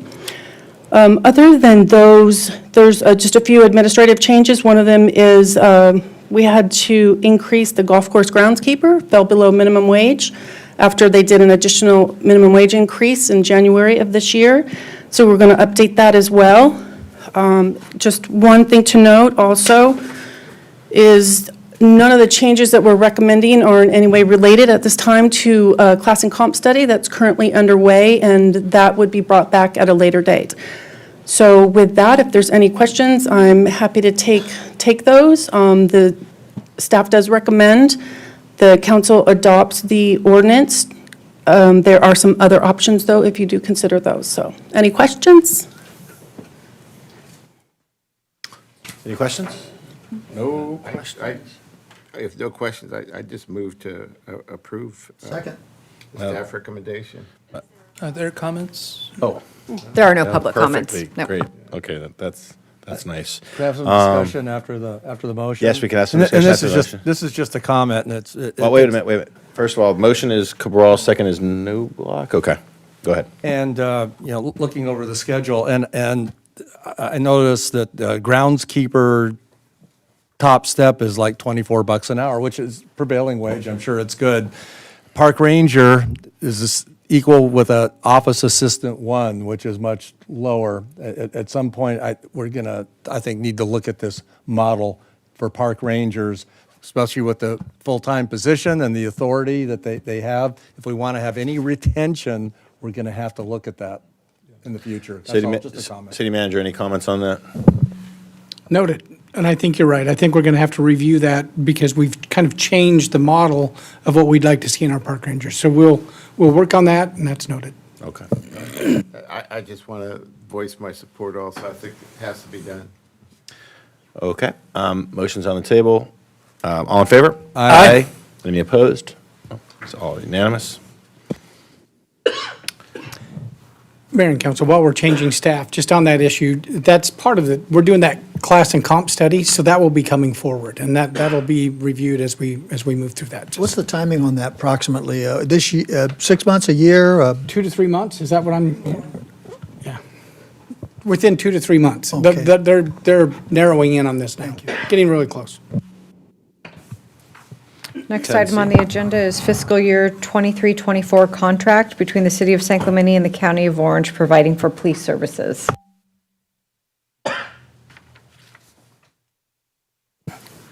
Good evening, Mayor and council members. My name is Jake Ron, and I'm the Financial Services Officer for the City of San Clemente. Before you is the fiscal year 23-24 contract between the City of San Clemente and the County of Orange for police services. The total contract cost is $19.8 million, and it includes the 4 additional deputies based on the budget discussions just a couple of weeks ago. And I'm available to answer any questions. We also have a representative available from the county to answer any questions that you might have.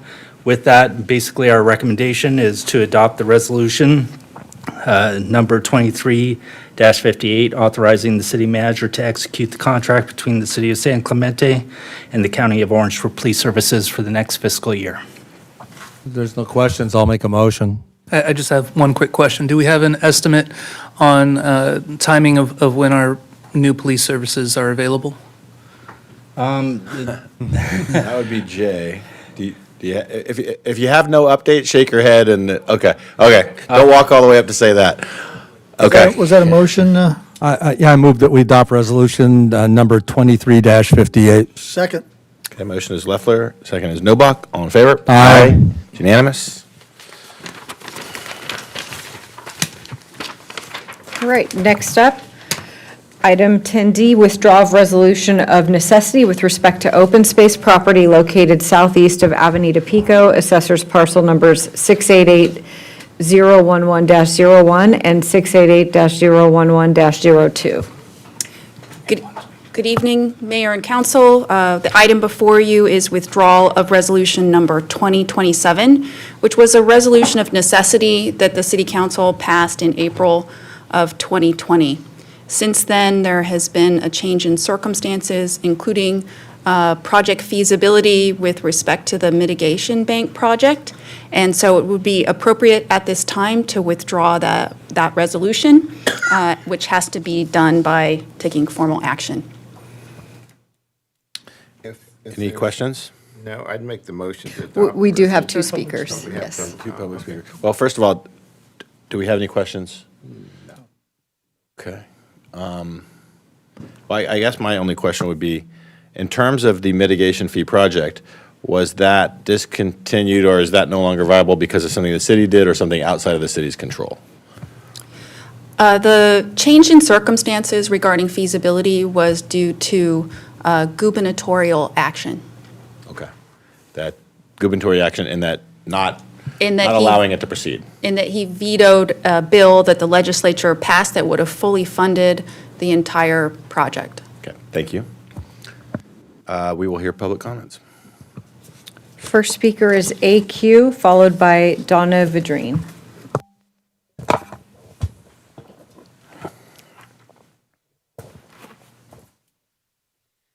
Yeah, I have a presentation, just a quick presentation. Okay, next slide, please. And basically, I wanted to emphasize the concerns during that time with the fight with the TCA. And the concern, this is the concerns, these pictures are from Vonnie Barnes that she forwarded to me, but it was from a prior EIS and SEIR from 2004. But the concern is that the TCA still had the plans for Route 14. Next slide, please. And this is the enlarged version, basically a flyover over I-5 and Pico and near the high school. It would go on to the southern part, or, the western part of the track and field, field at St. Clemente High School. Next slide, please. And so the concerns were that there was, if they were going to have flyovers on unstable land, and as we know, there is concerns regarding the Marblehead, Monterey land formation that is right by St. Andrew's Church, and I think there is ongoing litigation regarding that. Next slide, please. So at the time, also, there was concerns regarding Alternative 14, and here's a map that Vonnie Barnes had supplied, who gave to me, and the LS means landslide area of course, unstable land. Next slide. And the former city attorney, former city manager, assistant city manager, he basically, back in March 17th of 2020 at the city council meeting, he stated this was to help maintain open space in San Clemente. And this was the conveyance of property interest for several parcels in Talega. And former Mayor Dan Bain stated it's to maintain open space, and that's the sole purpose of this action. So the parcels of land that this, next slide, please. So, this list pendants was for these parcel numbers 6888011 and -02, and it was to preserve open space, to keep it as open space. So I'm sorry that there is any funding, but it does affect our community, because the concerns are, if someone's going to be building on it, and there's restrictions about building or subdividing those parcels of land. Thank you. Thank you. Donna Vadrine? Is there another speaker after this, too? No. Okay. Mayor Duncan and council members, I have consistently spoken out in opposition to the city's lawsuit against Emergency Shelter Coalition in an attempt to take the property by eminent domain.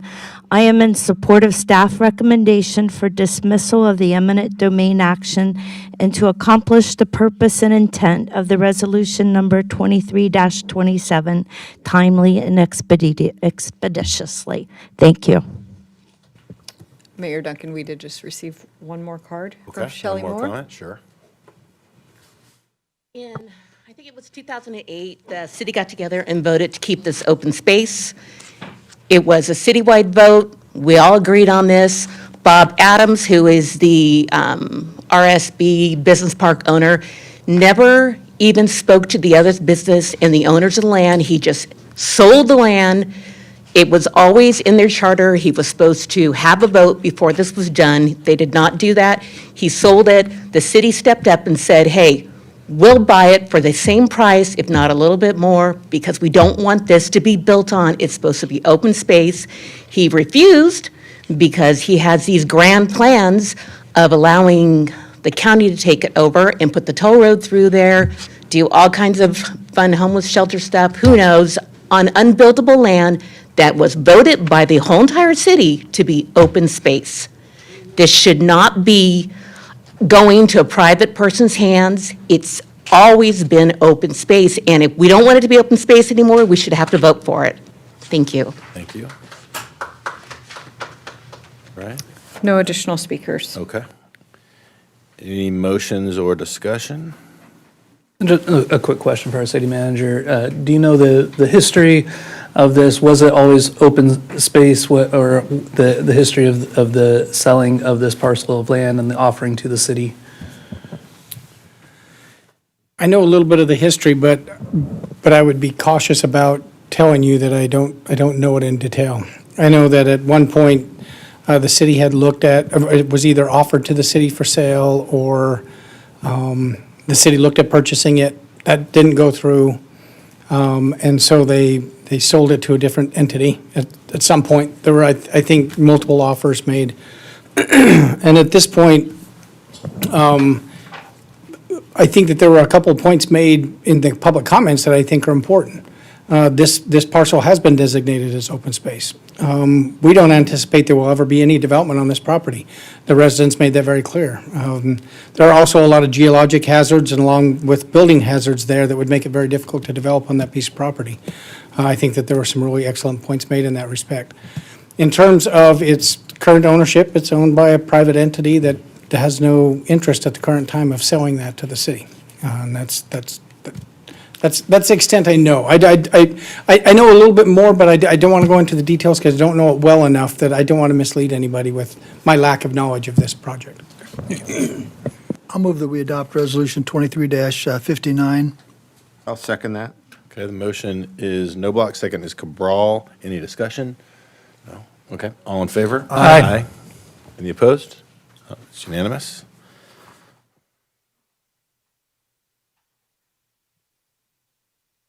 Okay, next item on the agenda is a review of the agenda template and policy and procedure 1201-11 concerning city council meeting and operating procedures. And this was agendized at the meeting of June 6th for consideration of potentially removing oral communications part 2 from the agenda. Mr. Mayor, Yes. is there any way we could bifurcate these two things so we can discuss them and decide on them separately? The removing oral communications and then the adjusting of this? Oh, yeah, no, you can discuss them however you'd like. Okay. You agendized them, and so you could pass one and not pass the other, not pass either of them, or, yeah, but that's fully within our purview. I do believe the issue I raised has been resolved, so. Oh, okay. What issue is that? Internally about that portion of the agenda that. Staff communications? Staff communications, yeah. Okay, that's already been Yeah. resolved, okay, so is that, are we good on the staff communications part? We're good on the staff communications part. You agendized it as well, right? for you. Second, yeah, well, if Victor's happy with it, then I'm, Councilmember Enmeyer, do you understand how that's been resolved? Yes. Okay, so then we're just looking at the consideration of removal of oral communications, Part 2. Anybody want to, that brought that forward? I'll make some comments, but I'd like to do it after if there's public comments. Okay. Public comments. No public comments? There are public Oh, there are, comments, okay. too. Okay, but no other questions for staff about it or anything then? Okay, all right. Okay. Amanda Q, followed by Donna Vidrine.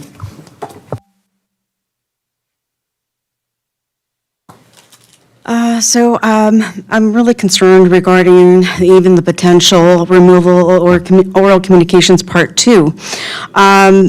The staff report indicates that an informal poll of South Orange County was done, and but when I looked at a couple of cities in our community, or around our community, as well as the TCA, there were certain findings. At the city of Dana Point, when looking at the city council agenda, there are 2 public comment sections. This is the same as the city of San Clemente, but the name is different. It says public comments and then public comments continued, not oral communications part 2. And then the city of San Juan Capistrano, it's split in 2. There is 2 sessions. There is the executive session and then the regular session. The executive session is at 3 p.m. and there's oral communications in that. And then in the regular meeting that starts at 5, there's a time for oral communications, and they're titled as oral communications / executive session public comments and 2 oral communications / public comments. And the city of Newport Beach has 3 oral communications, and their title is public comments, and I think it's under closed session, public comments on consent calendar and public comments on non-agenda items. And as far as the TCA, currently there are 2 public comment sessions, but at one point in 2017, at one of the height during a couple of TCA Board of Directors meetings, there was 3 sessions for public comments.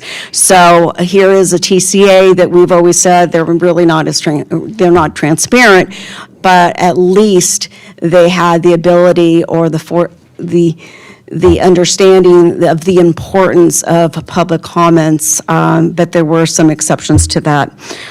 So I think that the city of San Clemente should remain as of maintaining 2 oral communications at least. There's always an option of even increasing more oral communications and to, support free speech and support our free speech rights under the First Amendment. I think the city of Laguna Beach also has 2 public comment communications also. I think that's all I have to say. I think that's all. Thank you so much. I hope you vote not to change oral communications too, and I'm glad that Mr. Rubolino is here. Thank you. Thank you.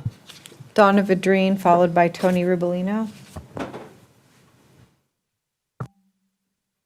Mayor Duncan and council members, oral communications part 2 should be left as part of the city council's agenda to provide those interested in speaking publicly to city council the opportunity to do so at a time later than approximately 6:15 p.m.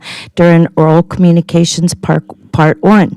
Persons working, differing personal or family obligations might prevent the individual from being present at 6:15 p.m., but might offer the opportunity later in the council meeting to have their voice heard in a public meeting. Thank you for your time and attention. Tony Rubolino.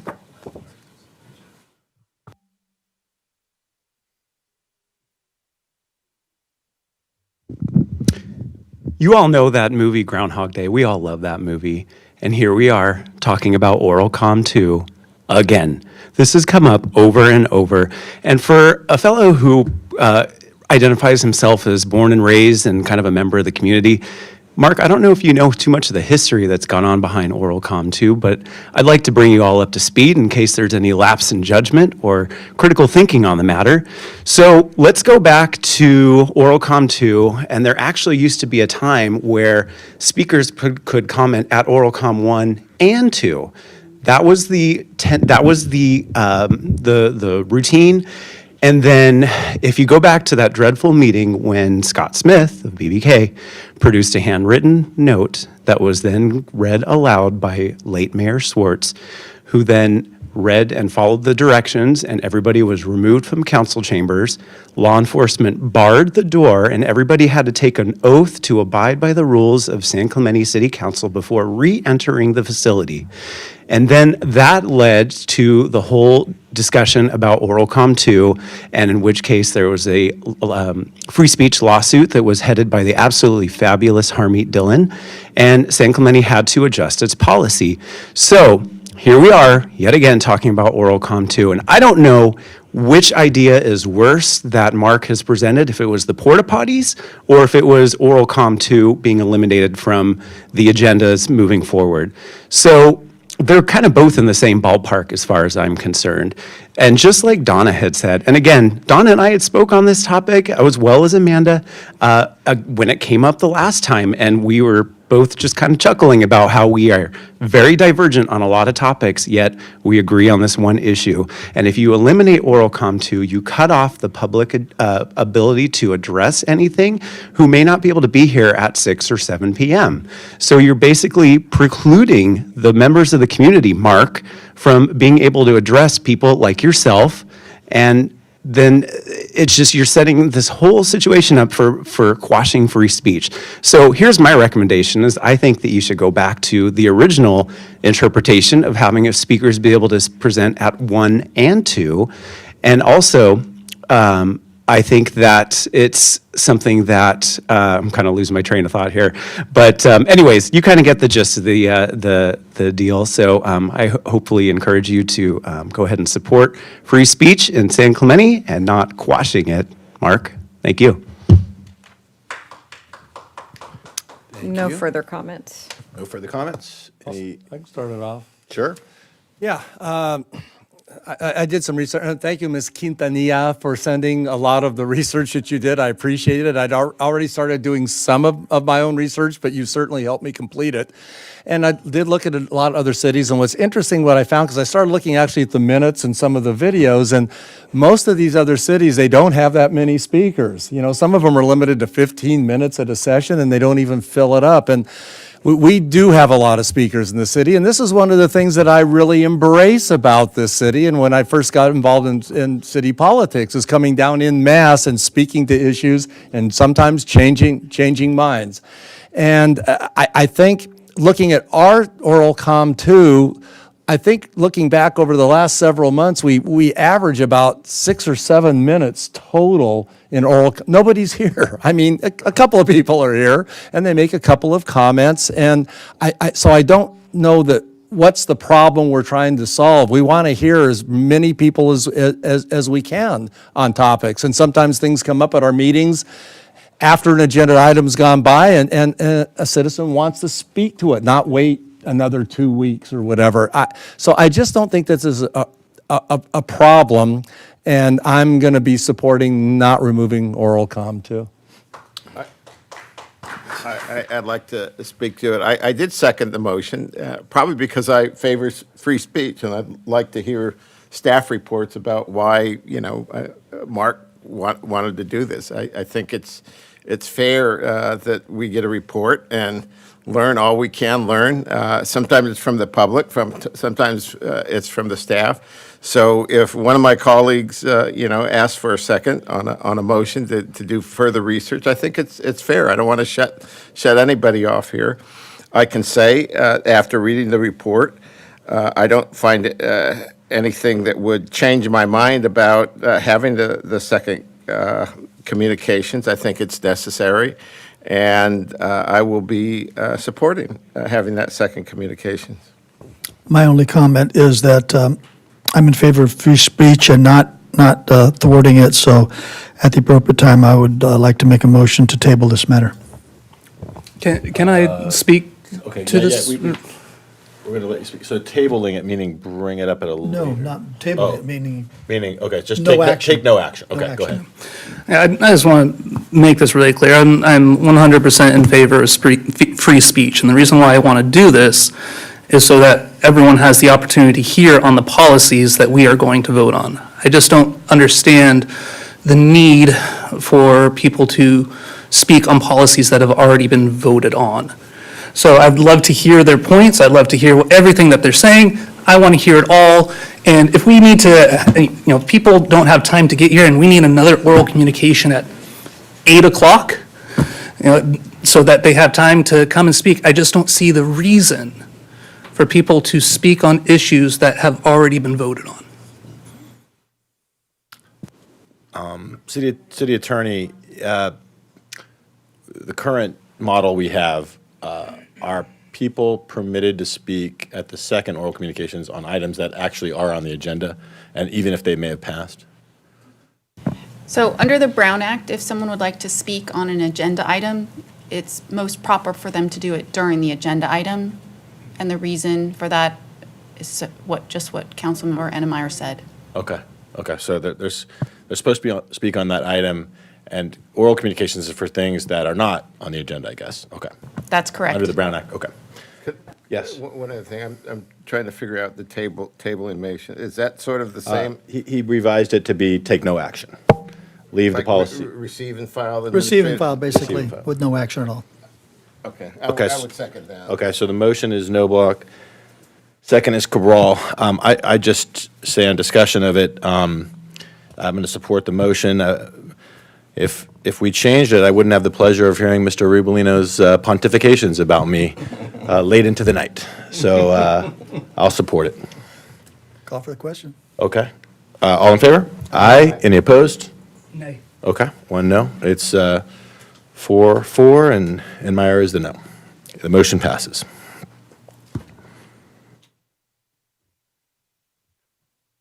Next item on the agenda is consideration of letter of support for the Helper Act, Homes for Every Local Protector, Educator, and Responder. And this is to authorize the mayor to execute a letter. Okay, any questions on this, or any comments? Is this a comment for this item? Yes. Okay, we do have one comment. I ask a question before doesn't this, because other cities have adopted this, but isn't there something where they have to open it up to everybody, not just first responders and teachers? Isn't there some California law that addresses that? Well, That was city a attorney question. does. Anybody can chime in. Yeah, I don't know. I don't know that. I I'd have to believe look that into that. these would be laws, so they would overrule the other law, I guess, and put the priority with public safety and educators, I guess, in terms of housing. No, I mean, I support it. I was just. Okay. Any other questions of staff or anything? Okay, let's hear the public. Yeah, I don't know what staff I'm directing it to. Yeah. Any staff will do. Normally, when we get background material, we just don't get the text, because the text of the legislation really doesn't tell you a whole lot. You usually get a section by section, which describes the legislation, its impact. Do we have a section by section report related to this that sort of describes in plain English its impact, its meaning, its cost? Because this is. Councilmember, we don't, and that's likely my fault. I was not here during the preparation of the staff reports this week and did not get a chance to break that down. How dare you take and- vacation, sir? Well, I did not break it down, but if you'd like to do that, I could break it down for your next meeting and break it down into the. Yeah, I mean, we could No, certainly. these reports are always done. Yeah. By the Senate and the House, so. Yeah. They're available. I guess I could have done the research myself. Okay. Um, We can have more discussion about it, but do you have any questions? I was just going to make a motion to. Okay, well, we have comments. Any other questions of staff or anything? Okay. Then we'll hear the public comments. AQ?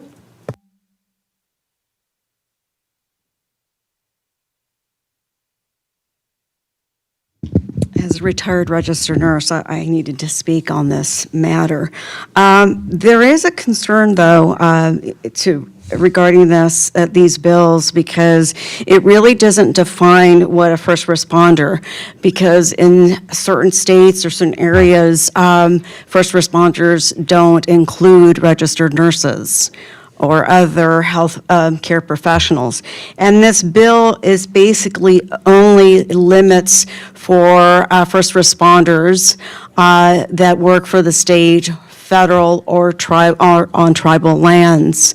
So I think there's a concern regarding the definition of first responders and basically excluding other disciplines, other healthcare professionals. And that's where I'm really concerned about it, because it does exclude other people rather than helping other, more people, more range of health professionals, first responders. So that's the only reason why I'm, concerned about it. It doesn't define first responders correctly, or it doesn't have a wide definition, and I think that would be better. And I would have loved to have a better staff report, and I know the city manager was on his vacation, but he was emailing, and I really appreciate that he took the time to do that. But that's the only concerns that I have is just the definition of a first responder, and this is only for state and federal employees and excluding other people that would love to have a chance at a home. But thank you so much. I really appreciate it. Thank you. Any other comments? Thor Johnson? Good evening, Council and Mayor. My name is Thor Johnson, and thank you for allowing me to speak to you tonight. And I would just like to express my support for our local law enforcement and first responders. You know, they are really the backbone of our city and very important. And at the end of the day, you know, they're risking their lives to save and protect us. And, you know, I'm not sure if a letter of support for this, you know, would really benefit our local OCSD and firefighters. So I would like for you guys to consider potentially helping out these first responders purchase a home in San Clemente by the form of offering a property tax rebate, basically, for sheriff's deputies who, you know, are, you know, want to serve in our town but maybe can't afford to live here, and so they're taking their family, you know, to live out east. And you know, this rebate could be limited or capped at, you know, say $500 or $1,000 per year. So it really wouldn't cost the city much, but it would really encourage more officers to apply to serve our citizens and to live where they serve in and truly love the city that they serve in. So I would like for the council and mayor to, you know, consider this for a future agenda item. Thank you very kindly. Thank you. No additional comments. All right. Any discussion? I'll start. You know, recently, in the last year or so, I've taken a lot of heat personally for bringing up federal-related issues of various kinds, and this appears to be one of those kinds of issues. The assistance that's being requested at the federal level is to be commended.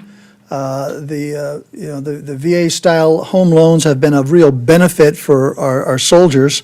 They put their life at risk for our country, for our freedoms, our liberty. They also get a relatively low salary, so this is a real perk for the men and women in uniform. To do a VA style for firefighters and police, they do indeed put their life on the line as well, as do paramedics occasionally. Pre-K to 12 teachers, I'm not sure falls into that category.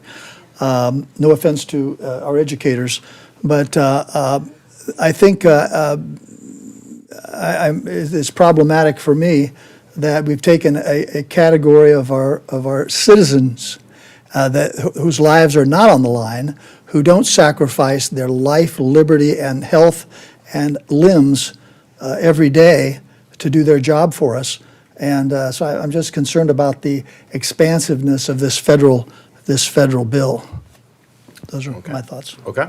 Any other comments? Yeah, I would only, I don't know how this got on the agenda, but, you know, in concept, it sounds good. I'm sure this bill will be around a long time. I think it is important to note, as Steve noted, that this is one of the few times that we've raised federal issues, so I would expect that in the future, if there are issues that affect if there is federal legislation that's being debated, that we've set the precedent now that it's appropriate and proper to bring those before this committee and to weigh in on those. And so I would just think that this legislation is probably not in the best form yet. I'll learn more about it, but I would support generally the concept of our first responders, supporting our first responders, but more importantly, just opening up these kinds of issues to debate in the future. Yeah, I'm a little partisan on this because I think, you know, first responders definitely trying to live, you know, in areas that they work is a challenge. Although I will say teachers living in the area that they work also, and it's, you know, in a city like San Clemente, or, you know, is a challenge also. I do agree with Ms. Quintanilla. You know, it's unfortunate that we don't see nurses in here. I think during COVID, we certainly saw that they were first responders to the nth degree, and maybe this could be expanded, you know, I would like to see, I would support if they would expand it.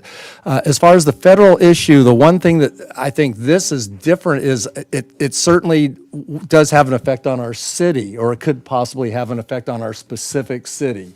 So I respect what Steve is saying, and you know what, maybe it does open it up for, in the future, federal matters. Maybe we do have to take a closer look at those. I am in support of the letter also. It's a bipartisan bill. Like I say, any help that we can give them, if it comes to fruition, I would support. Okay, thank you. Yeah, thank you.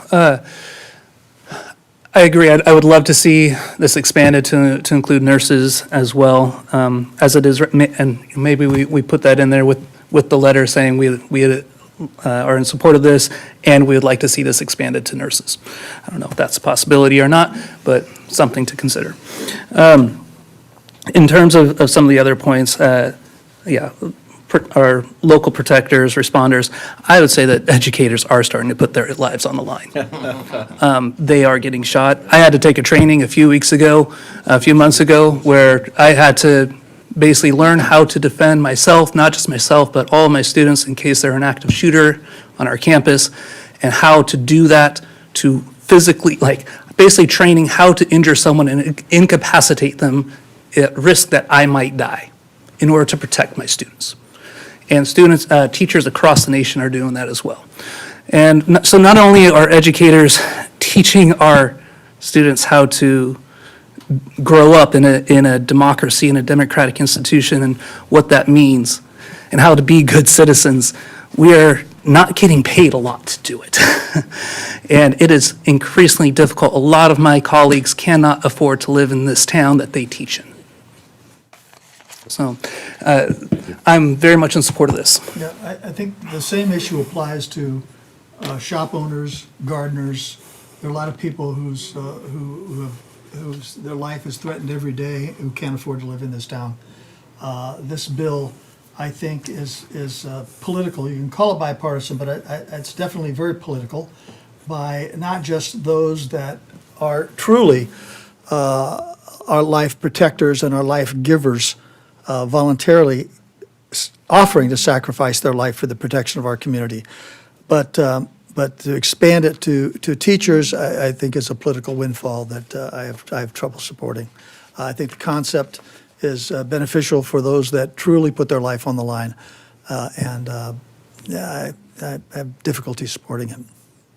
That aspect of it. Well, I'll round it out just saying I strongly support having our public safety professionals be able to afford to live in our town. I think that's good for our town, that's good for those professionals. So there's always something to quibble with any type of legislation, but I think this is one that, particularly because it's so unaffordable in San Clemente, we should be supporting. I have no problem with putting language in the letter that we believe that nurses should be considered within the definition of first responder. I think that certainly, nothing wrong with that. But I'd be supportive of this. How about the ER doctors that respond?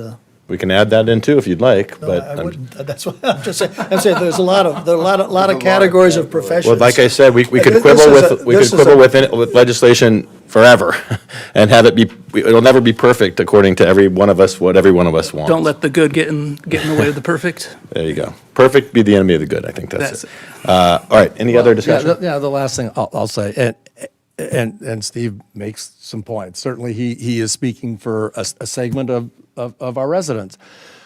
But the fact that it's public safety, first responders, that just puts it at the top of my list. And I say anything that drips down below that, it's, maybe unfortunate, but to recognize our police and fire, I think is important enough to support this.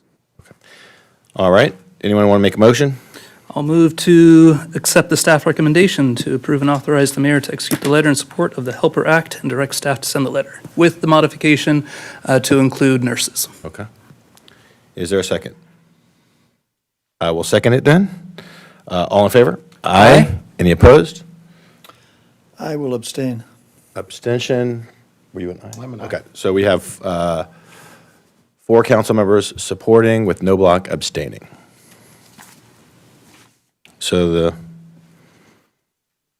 motion passes. Okay.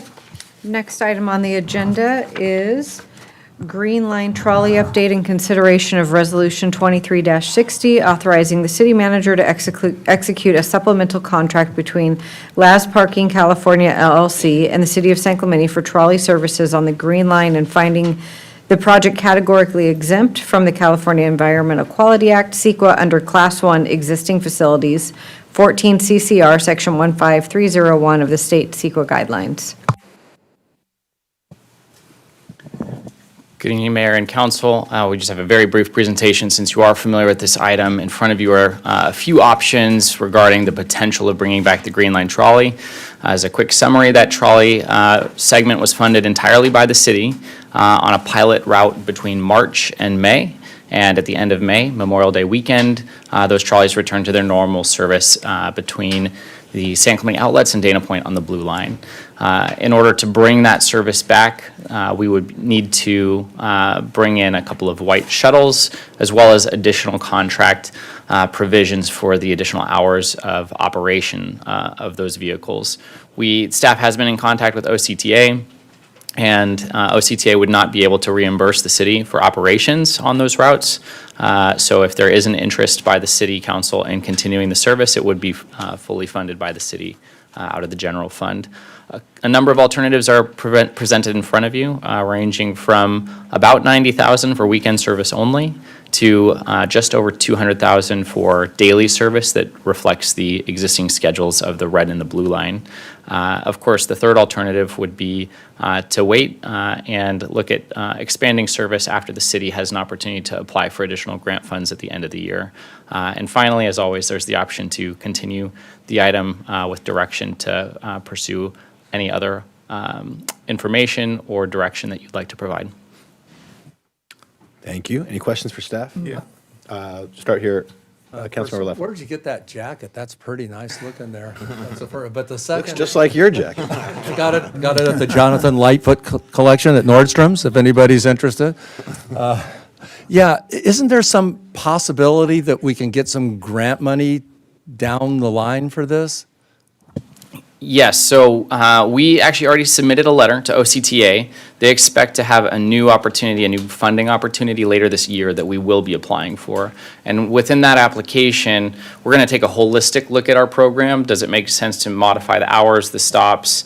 And certainly we would be looking to request the additional services on the Green Line and maybe even beyond. So we'll be looking at expanding that, our request in that grant application at the end of this year. That funding, should it be awarded, would kick in July of next summer. Go ahead. Yeah, thank you for all your effort there in getting those funds. It seems like more and more that the obligation of this private transportation, or the public transportation, I should say, has fallen on the city. We've become the OCTA, providing, I mean, there's a number of things we voted on even today. How much money are we spending on transportation projects that really the OCTA should be spending the money on?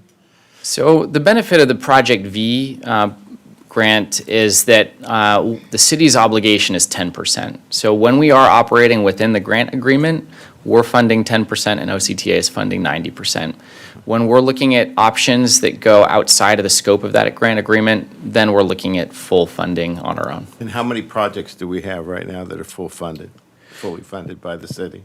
So the two main projects under Project V are the trolley program, and the other one that was in front of you this evening, SC Rides, which is more of an individual pickup and drop-off program. Still a transportation Correct. program. Okay, yeah. Thank you. Sorry. I will add the senior mobility program you mentioned earlier is actually funded by OCTA with very little from the city. Yeah. Any other questions of staff over here? No? Okay. Do we have any public comments? We do not. Really? Okay. Staff recommendations 1, 2, and 3. Resolution 23-60. The motion is on the Second. table, and the motion is Noblock, and second is Enmeyer. All in favor? Aye. All right. Thank you, Jonathan. Thank you, Zach. Uh-oh. Parking modifications. Next item on the agenda is parking modifications for South El Camino Real and Avenida San Luis Rey, and finding the project categorically exempt from the California Environmental Quality Act, CEQA, under Class 1 Existing Facilities, 14 CCR Section 15301 of the state CEQA guidelines. Okay. Right, thank you. Thank you. Good evening, Mayor Duncan and council members. I'm Ryan Kim, Senior Traffic Engineer. Tonight, I'll be giving a brief presentation regarding on-street parking modifications on the South El Camino Real and Avenida San Luis Rey for City Council's approval. Our team conducted a study on the parking restrictions near the intersection of El Camino Real and San Luis Rey, where Primo Food and San Luis Rey Park are located. Currently, parking is not allowed on El Camino Real between Santa Ynez and the San Luis Rey per city code. However, the north section of the block has an 80-foot-long red curve, while the rest of the segment has served as on-street parking spaces for several years. We have a 24-minute parking zone on the south side of the San Luis Rey between El Camino Real and the alley behind the Primo Food from 9 a.m. to 7 p.m. daily. There are no parking signs on both sides of the alley, and lastly, within 300 feet north of the Primo Foods, city has about 30 public parking spaces available at San Luis Rey Park from 6 a.m. to 10 p.m. daily. Primo Foods wants to modify parking restrictions to accommodate more customers, while residents wants to improve traffic and pedestrian safety in this area. So our goal is to improve safety and efficiency of traffic, meet residents' and businesses' needs on parking restriction changes. So the proposed measures are to improve traffic flow and parking availability in this area by reducing the red curve zone on the east side of the El Camino Real, south of San Luis Rey, from 80 feet to 50 feet. And second one is installing a 60-foot-long green curve zone on the east side of the El Camino Real with a 20 minutes parking limit from 9 a.m. to 7 p.m. Third item is reducing the parking limit on the south side of the San Luis Rey from 24 minutes to 20 minutes between 9 a.m. to 7 p.m. The fourth item is to install an 80-foot-long green curb on the south side of the San Luis Rey. And lastly, the installing 40-foot-long red curve at the northeast corner of Calle del Comercio and San Luis Rey. So our staff recommendation is to find the project categorically exempt from the CEQA under Class 1 existing facilities, 14 CCR Section 15301 of the state CEQA guidelines. The second one is to approve the parking modifications as illustrated in the previous proposed. And third one, appropriate the required funds, approximately $1,000 from the street sign replacement project number 21306.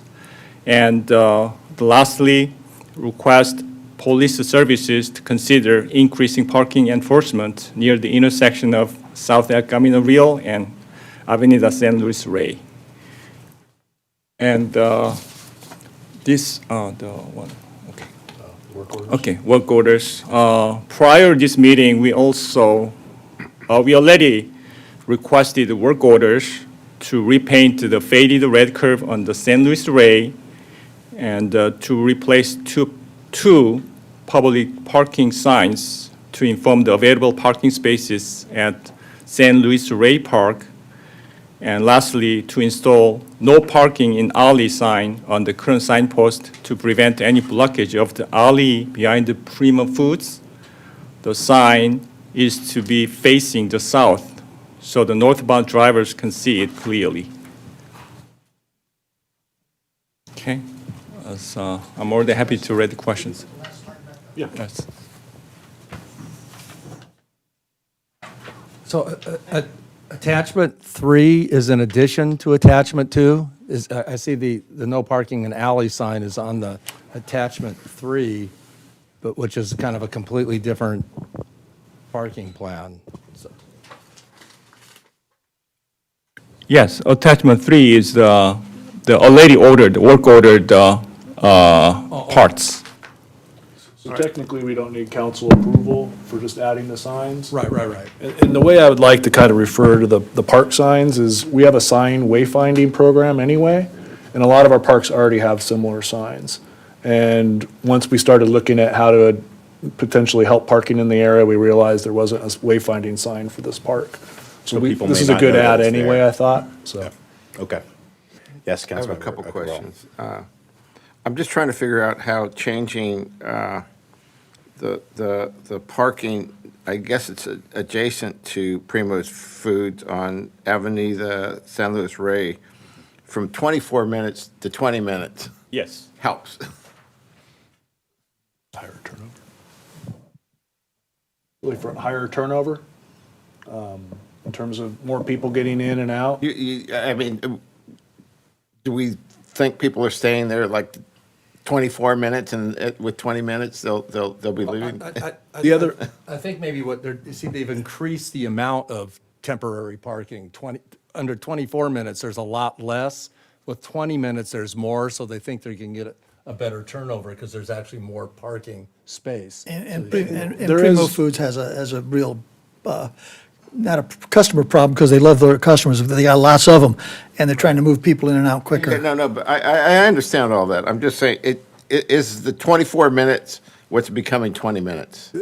There is actually another reason. We have several other areas of the city where this is already codified as 20 minutes. And so the green curb it's a lot easier to enforce if all of our green 24 curb minutes is. is weird. It's the only place in town with 24. Okay. And so we have a few others that were 20, and so we were looking at potential options. So for 20 made consistency. sense. For consistent. For And- consistency, yeah. And that would be the same of I guess, the 60-foot area in front of, that we're changing from red to green.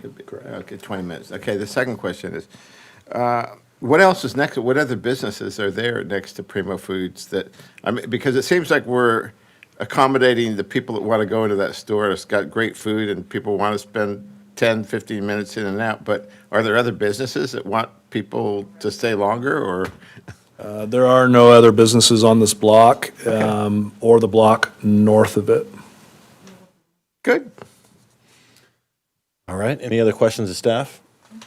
Okay, I got one quick, and you can just wave. Have we got CSOs working, doing parking enforcement? Okay, that's a yes. Thank you. Okay. Any public comments? No public comments.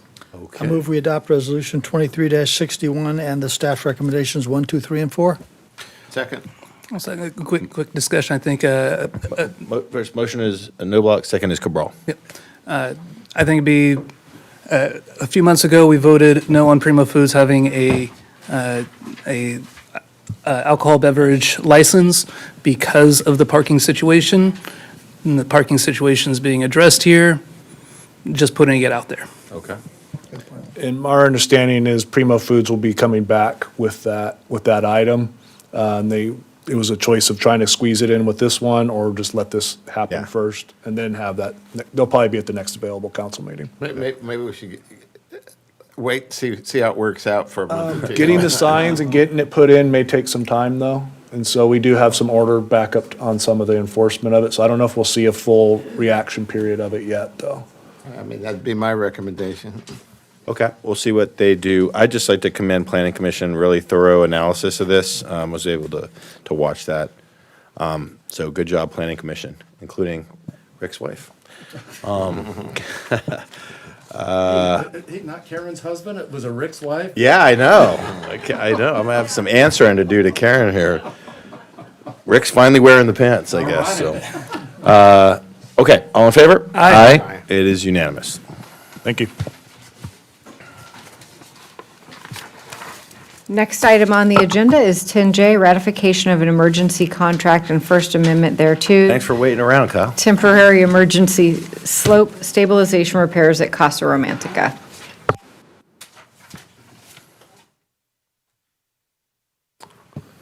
Good evening, council. This is a ratification of an emergency contract with Alliance.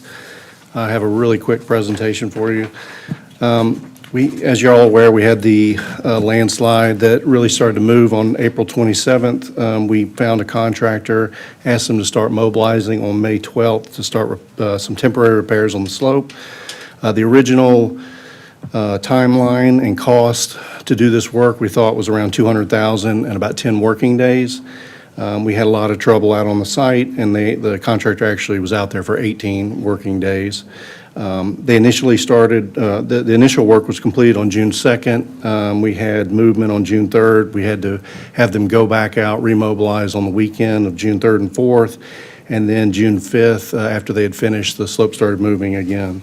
So due to the uncertainty of the work and unforeseen site conditions, including excess groundwater and constantly shifting soil, an increase in the contract was needed to go from $200,000 to $350,000. All work was performed by force account, which is time and materials, due to the uncertain conditions at the site. And I think the final bill on this is actually going to be closer to $325,000, not $350,000. We're still trying to work with the contractor on a few costs that he hasn't seen yet, but I talked to him today, and it's probably going to be closer to $325,000. I'm happy to answer any of your questions. Mayor Pro Tem? Couple of questions. Was this contractor was not a local vendor, correct? They weren't. They're from Escondido.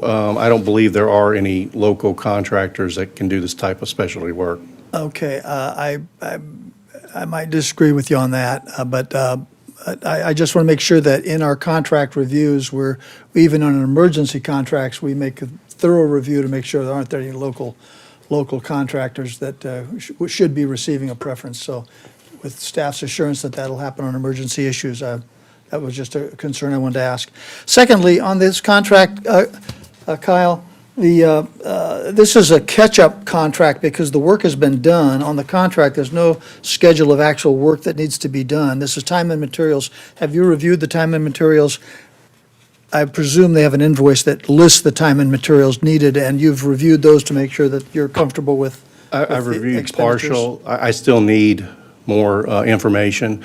Caltrans has a system, so a lot of contractors do work under Caltrans emergency work. They have a really complete workbook. It basically goes through the equipment costs per day, labor. It breaks everything down, and he's given me that. There's still some more costs coming. We've spent I know of about $300,000 so far. I think we have about another $25,000 coming. Before we started, he gave me a daily rate of what he thought, it was going to cost per day. And if we'd have been 10 days, it would have been just under $200,000. We went, about 75% over. And so he's right in line with what I would expect, but I will be checking it. Has the Transit Authority or Caltrans or any other rail agency contributed anything? I know this is our property and it's our kind of obligation, but because of the impact on the rail, is there any other contributors to this project? Not monetarily, but they have been working with us and helping us out with certain issues. We've had some material that went down on their tracks, and even while we were working, they said, we'll take care of it. So we have had a good coordinated effort. Well, I appreciate the promptness with which you guys, the city responded, and that's a good job. Thank you.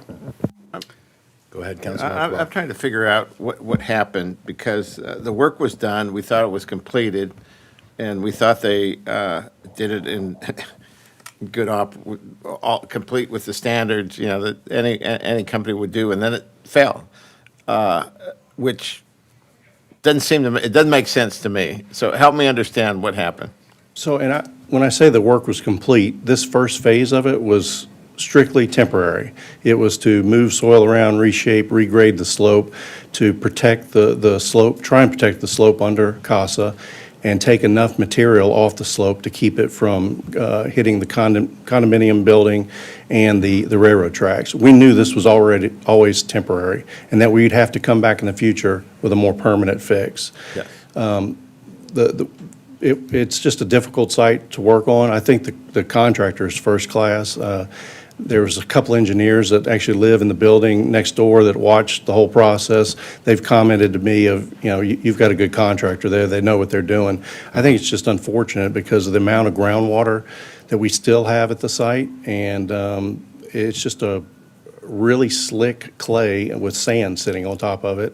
There's no friction, and it just wants to move. So it's still creeping even today. But we do know that it's going to keep moving because that whole parking lot, the whole structure in front of Casa Romantica, that water is naturally going to go towards the ocean to that area where it could slip again. Is that right? Or Well, the failure plane that we found is right where we've seen. So that big vertical slope at the back of Casa, that's obviously failing. And it's going mid-slope. We think there might be a smaller landslide near the toe of the railroad track. But I don't think we have any indication that next section will go necessarily, meaning where the building and all is. But I am concerned about the back edge of the building with, a 30, 40-foot layer of sand that's almost vertical. As moisture, gets out of that sand, it's going to start to slough off. Yeah, and I think I mentioned I walked out there with someone else, and where the staircase is, there's cracks that go all the way across the property, midway through that patio area and the walkway. So, you would think there's another crack developing in that area. Do we have any opinion on whether that is happening, or? No, the slope is definitely still moving. It's very slow, and like I said, we're still seeing a lot of groundwater. I'm anxious to get started on the next phase of the work so we can protect the building. Yeah. What is that next phase of the work to protect the building? So we've developed a plan. We haven't finished the design, but we have basically a conceptual plan, and that would be to put a 30-foot wall, or excuse me, a 40-foot wall of soil nails. So you come in with a 4-foot section of a wall, you drill soil nails, shotcrete the wall, and then you just work your way, down the slope. You're excavating material as you get to the bottom of that 40 feet. But then we will have to go to tiebacks and grade beams. The reason you change is because of the type of material that it's founded in. And so you would just keep excavating and going down the slope until you get to the rupture surface.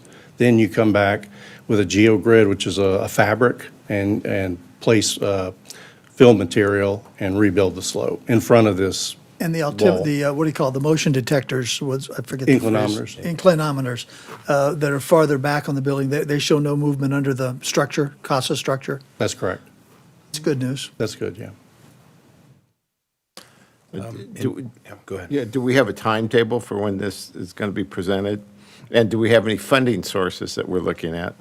So the city manager and I were talking this afternoon about a possible special meeting here sometime soon. I'm not sure when that will be. Funding sources, I think the city might be able to, fund this.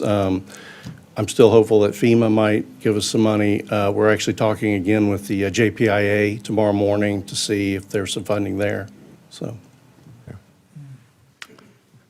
Well, I hope the federal and government and state government will help us out one of these days. It's got to happen. Mayor, just for any public that may be interested, we're at least tentatively going to have a special meeting with the council this coming Thursday afternoon at 1:30. For Kyle, that's 2 days too late from now. He wanted to start this afternoon, and I said, no, we got to talk to the council about it. Okay. So that's what we're hoping for. That's at least tentative at this All point. right. So we'll be putting out that notice if we finalize that. Tomorrow. Any other questions for Kyle or staff? No? Okay. I'll move. Any public comments? No public I'll comments. move Resolution 23-63 and the 4 recommendations of staff. So moved. Second. Motion is Noblock, second is Enmeyer. All in favor? Aye. It's unanimous. Oral communications, part 2. We have 2 speakers. Amanda. Yes, Sandy Wake up, Exel. Sandy Exelby, followed by Amanda Q. 10 times 3. First, Amanda.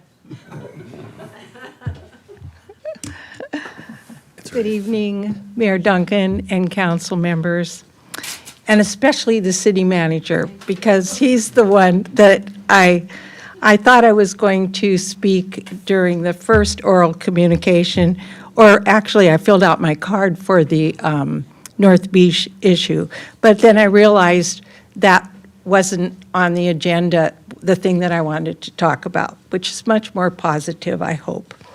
So I am interested in the revitalization of North Beach and what is going on with that. Does the council give direction to the staff to start those things moving? I know the sand is definitely moving along, but what about the building that the city manager talked about, and repositioning a lifeguard stand to make it sturdy? I think making North Beach family-friendly is as good a mitigation as anything we're talking about, especially if we're not doing anything about the homeless. We're not moving them out. So making it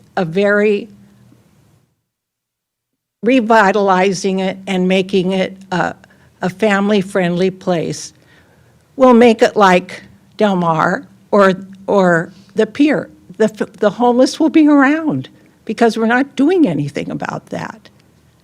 So I want to know what the council is doing, if they're appropriating any funds or moving forward on any of those plans. Let's see.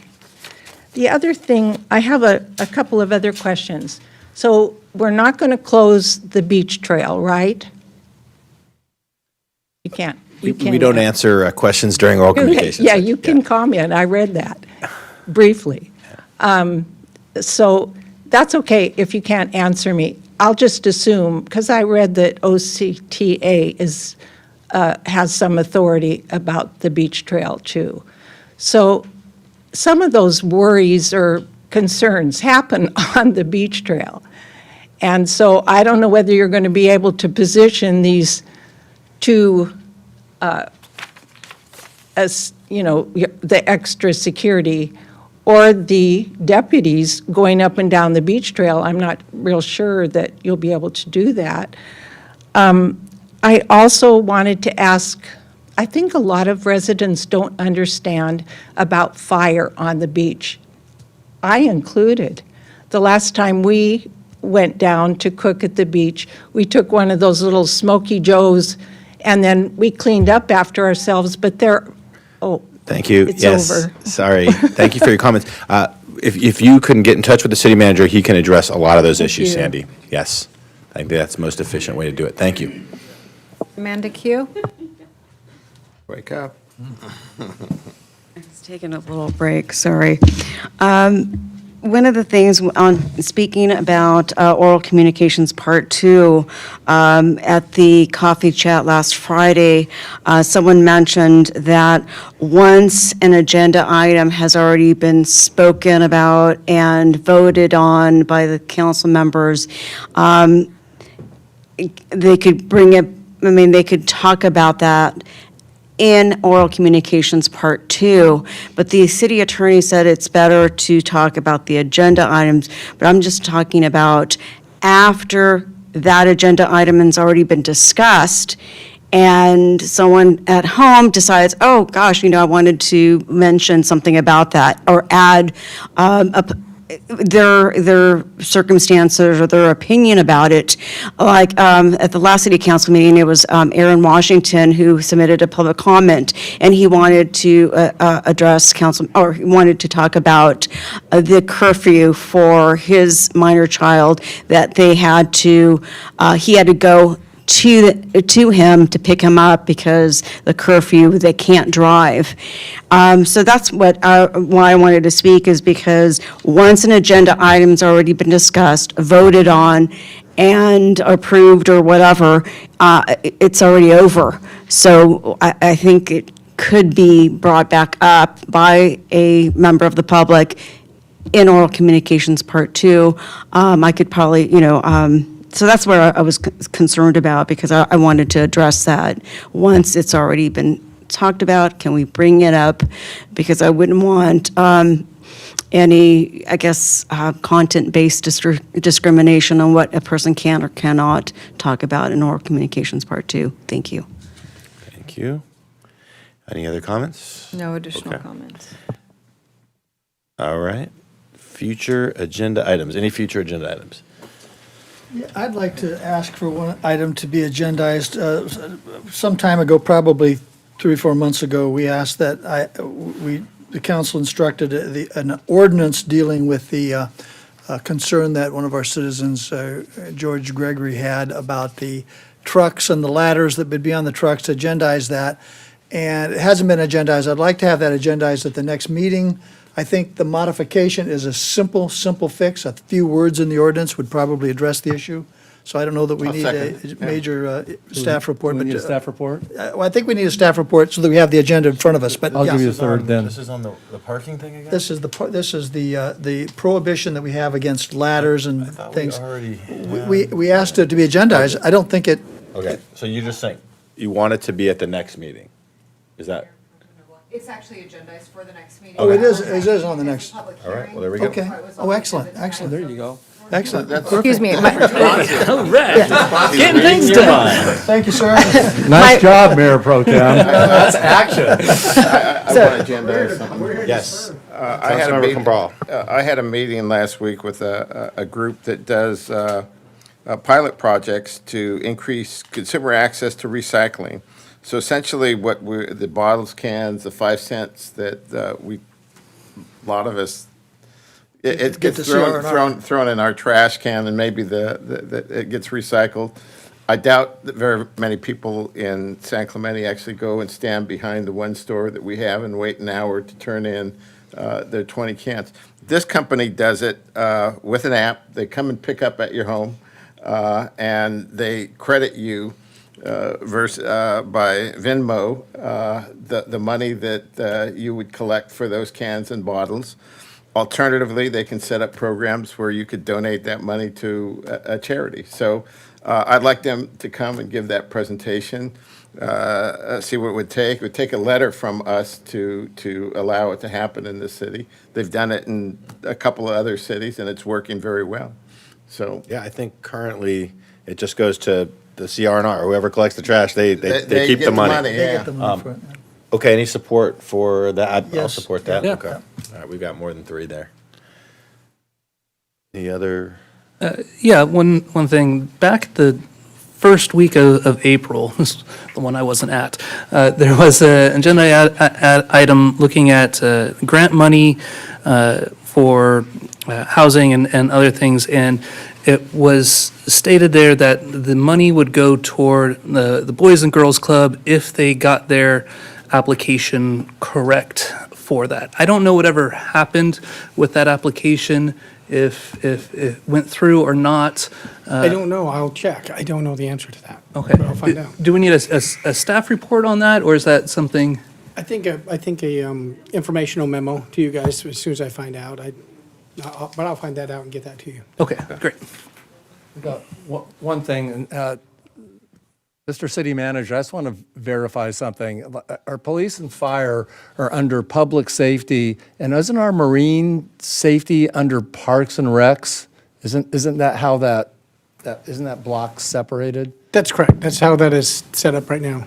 Okay, I think Samantha has a ton on her plate, beaches and parks and having the lifeguards under. Most cities, public safety is marine safety, fire department, and police.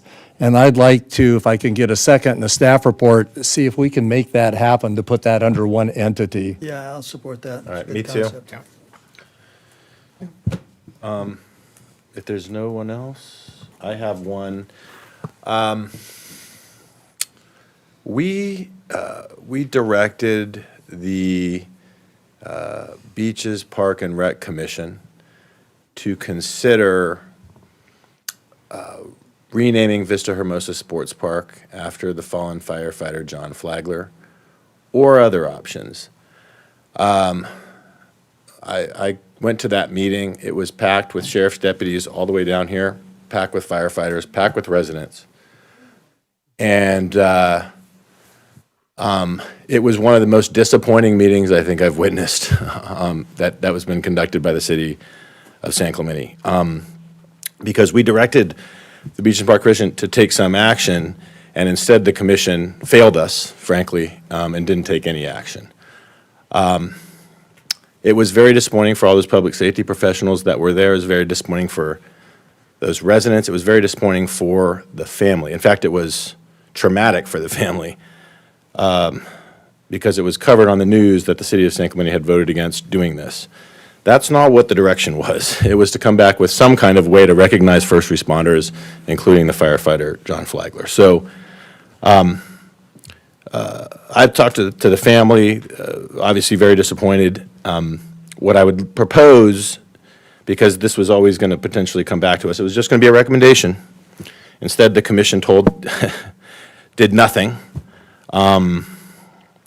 which I felt was insulting to our public safety professionals, frankly. And so we should consider that on July 18th. But part of what I would like to agendize is, since the family was so hurt by the commission's action, that we ask the family whether they want that to go forward, and if they don't, we don't. If they would like it to go forward, then we do hold it on July 18th, and then we can discuss other options as well. But I think that's something that would adequately show support for our first responders. Again, we don't have any firefighters recognized in any of our parks, and at the same time isn't so major as renaming a park, which is admittedly a major action. So I'd like to support to bring that back at the July 18th meeting, conditioned upon the family's approval. Do I have a second for that? Yeah, I can second that. Okay. Third, do we need a third for a staff report? Yes. Yeah. Third. Okay, okay. All right, thank you. And any other future agenda items? Okay. Reports. Hopefully not. Commissions and committees? Any, yeah, okay. Any, do we do away with all of our subcommittees? Which ones do we still have? We have Homeless subcommittee. homeless, sand, and beach nurse. I don't have the list in front of me. Okay. And it's late, but we did not do away with all of them. All right. Anybody on those subcommittees have any reports? Well, we have a committee meeting this Thursday, 3 p.m., I think, on the sand subcommittee. What time? 2 p.m.? 3. 3 o'clock on what day? Thursday. Thursday. And that meeting's here? Yes. Only 2 members. 2 members. Well, I know, but it's a public meeting, right? No, we're just meeting with Okay, okay. informed Consultants. citizens. Yeah. Got it. Okay. Any other reports on subcommittees? Seeing none. Any council members have any specific reports? I'd like to give a shout out to our city manager. I know all of us know that while he was on vacation, he was working full-time. Just one specific instance, and I guess this happens all the time, down at Riviera Beach, the underpass under the tracks, I guess always, it gets seeps water, it fills up to a certain point, and then the state comes in and puts up a chain link fence, so there's no access through Riviera Beach.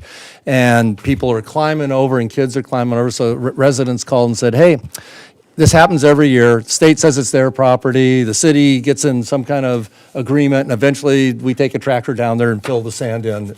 And they said, I know it's gonna take a month, but if you could just go ahead and get it started. So I had no idea what the process was. I called Andy, who had no idea what the process was, except all I know is the next day, the sand was filled in and the fence was down. So I just want to say, thank you. Good maintenance bunch. Good. We have some really good maintenance guys. Good work, They're maintenance fantastic. crew. Making us look good. Appreciate that. Any other council members? Yeah, I would just say, I went to a meeting the other day, I think I actually reported on already, about the new passport services office that was opened at the South County branch office of Laguna Hills Civic Center. They have a great facility if you need a passport expeditiously. And then they have all the services of the Orange County Clerk Recorder there also, so it's much closer to us. You don't have to go all the way to Santa Ana anymore for those kind of services. Can I ask, do they have a Sentry desk there? Because I'm having a devil of a time getting that renewed. Sentry with Customs and Border Protection? Yeah.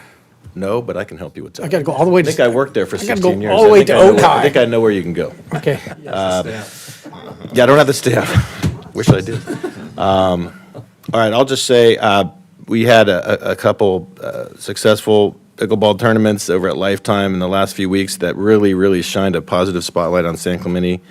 I think we can do more to harness that energy and potential revenue in town. I know Victor stopped by. It's quite an event. Really well done by those organizations, and I think we should be getting that revenue instead of Lifetime myself. But Lifetime does a fantastic job. So if you didn't see those, they're coming back in December for a second season, I guess. So it's worth stopping by and checking out, and you might pick up pickleball, I guess, if you watch it a little bit. So that was really nice to see.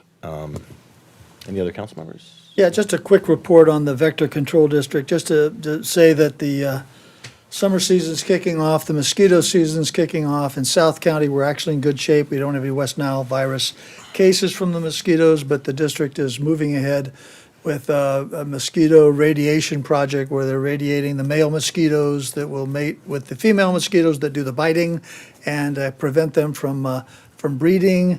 The radiation project is just now starting with about 750,000 little itty bitty mosquitoes that they're creating and releasing. So it's a good report, but just keep the water, out of your pots and pans outside with pots and so forth, so there's no standing water. Just a quick note on that. Secondly, I'd like to ask, and I probably should have done this under the future agenda items, but about 6 months ago or so, maybe a little longer, we asked the city staff to look at a potential roundabout at Palisada and Avenue de la Estrella, because that's probably the worst traffic bottleneck in the city. And the staff reported that because of the proximity to the Caltrans off-ramp, it was too close and it wasn't viable. The right-of-way that the city has is relatively small, but the ARCO station that's been abandoned, if we were to expand into that area, I just would like the staff to see if that's a possibility, to expand the right-of-way into ARCO, which wouldn't require eminent domain because now the property's for sale. And there's a possibility if the traffic flow would be benefited there, I think we ought to at least look at it. And particularly in light of the fact that the ARCO station's for sale. So staff responded. I don't think it was a three-person staff report. It was just a agendizing, and the verbal report was simply, it's not feasible. But I think with ARCO being available, I'd like the staff to at least look at it again, just in case. Yeah, it's a nightmare there. I would like to second that, to look at that, to see if the radius can be expanded into that. Cabral's a Third for a staff report? Cabral's a Okay, third, so. thank you. All right, anybody else? All right, city attorney? Thank you, Mayor and Council. Just a pleasure to serve the city of San Clemente. Thank you. City manager? Is it a pleasure to serve San Clemente? Absolute pleasure. There are a couple contracts we need to let the city council know about. One is with Diamond Construction. They are doing municipal golf course storm drain repair, $42,338. And Aqua Staffing, which is temporary staffing in our area, and that contract is for $49,500 for temporary staffing. And it's a pleasure to serve the city of San Clemente. There you go. All right, do we have a motion? I'll move to adjourn. And Two. to set our next meeting, July 18th. July 18th? Yeah. What year? I'll read, would you like me to read it for you? City clerk, please read the The next regular council meeting is scheduled to take place on July 18th, 2023. Closed session will begin at 5:00 PM and the regular business meeting will begin at 6:00 PM. The meeting will take place in the council chambers located at 910 Cali Negocio, second floor, San Clemente. There will also be a special meeting this Thursday, 1:30 PM, and an agenda for that will go out tomorrow before 1:30 PM. And note Second. that the regular city council meeting of July 4th is previously Yeah, canceled. oh, yes, thank you. And so the motion is Cabral, second is Leffler, and we are opening and adjourning for former Sheriff Alice Chandler. I almost said Alice Cooper. Alice Chandler, not for Alice Cooper. Alice Chandler, quite a lady. All in favor? Aye. Any opposed? It's unanimous.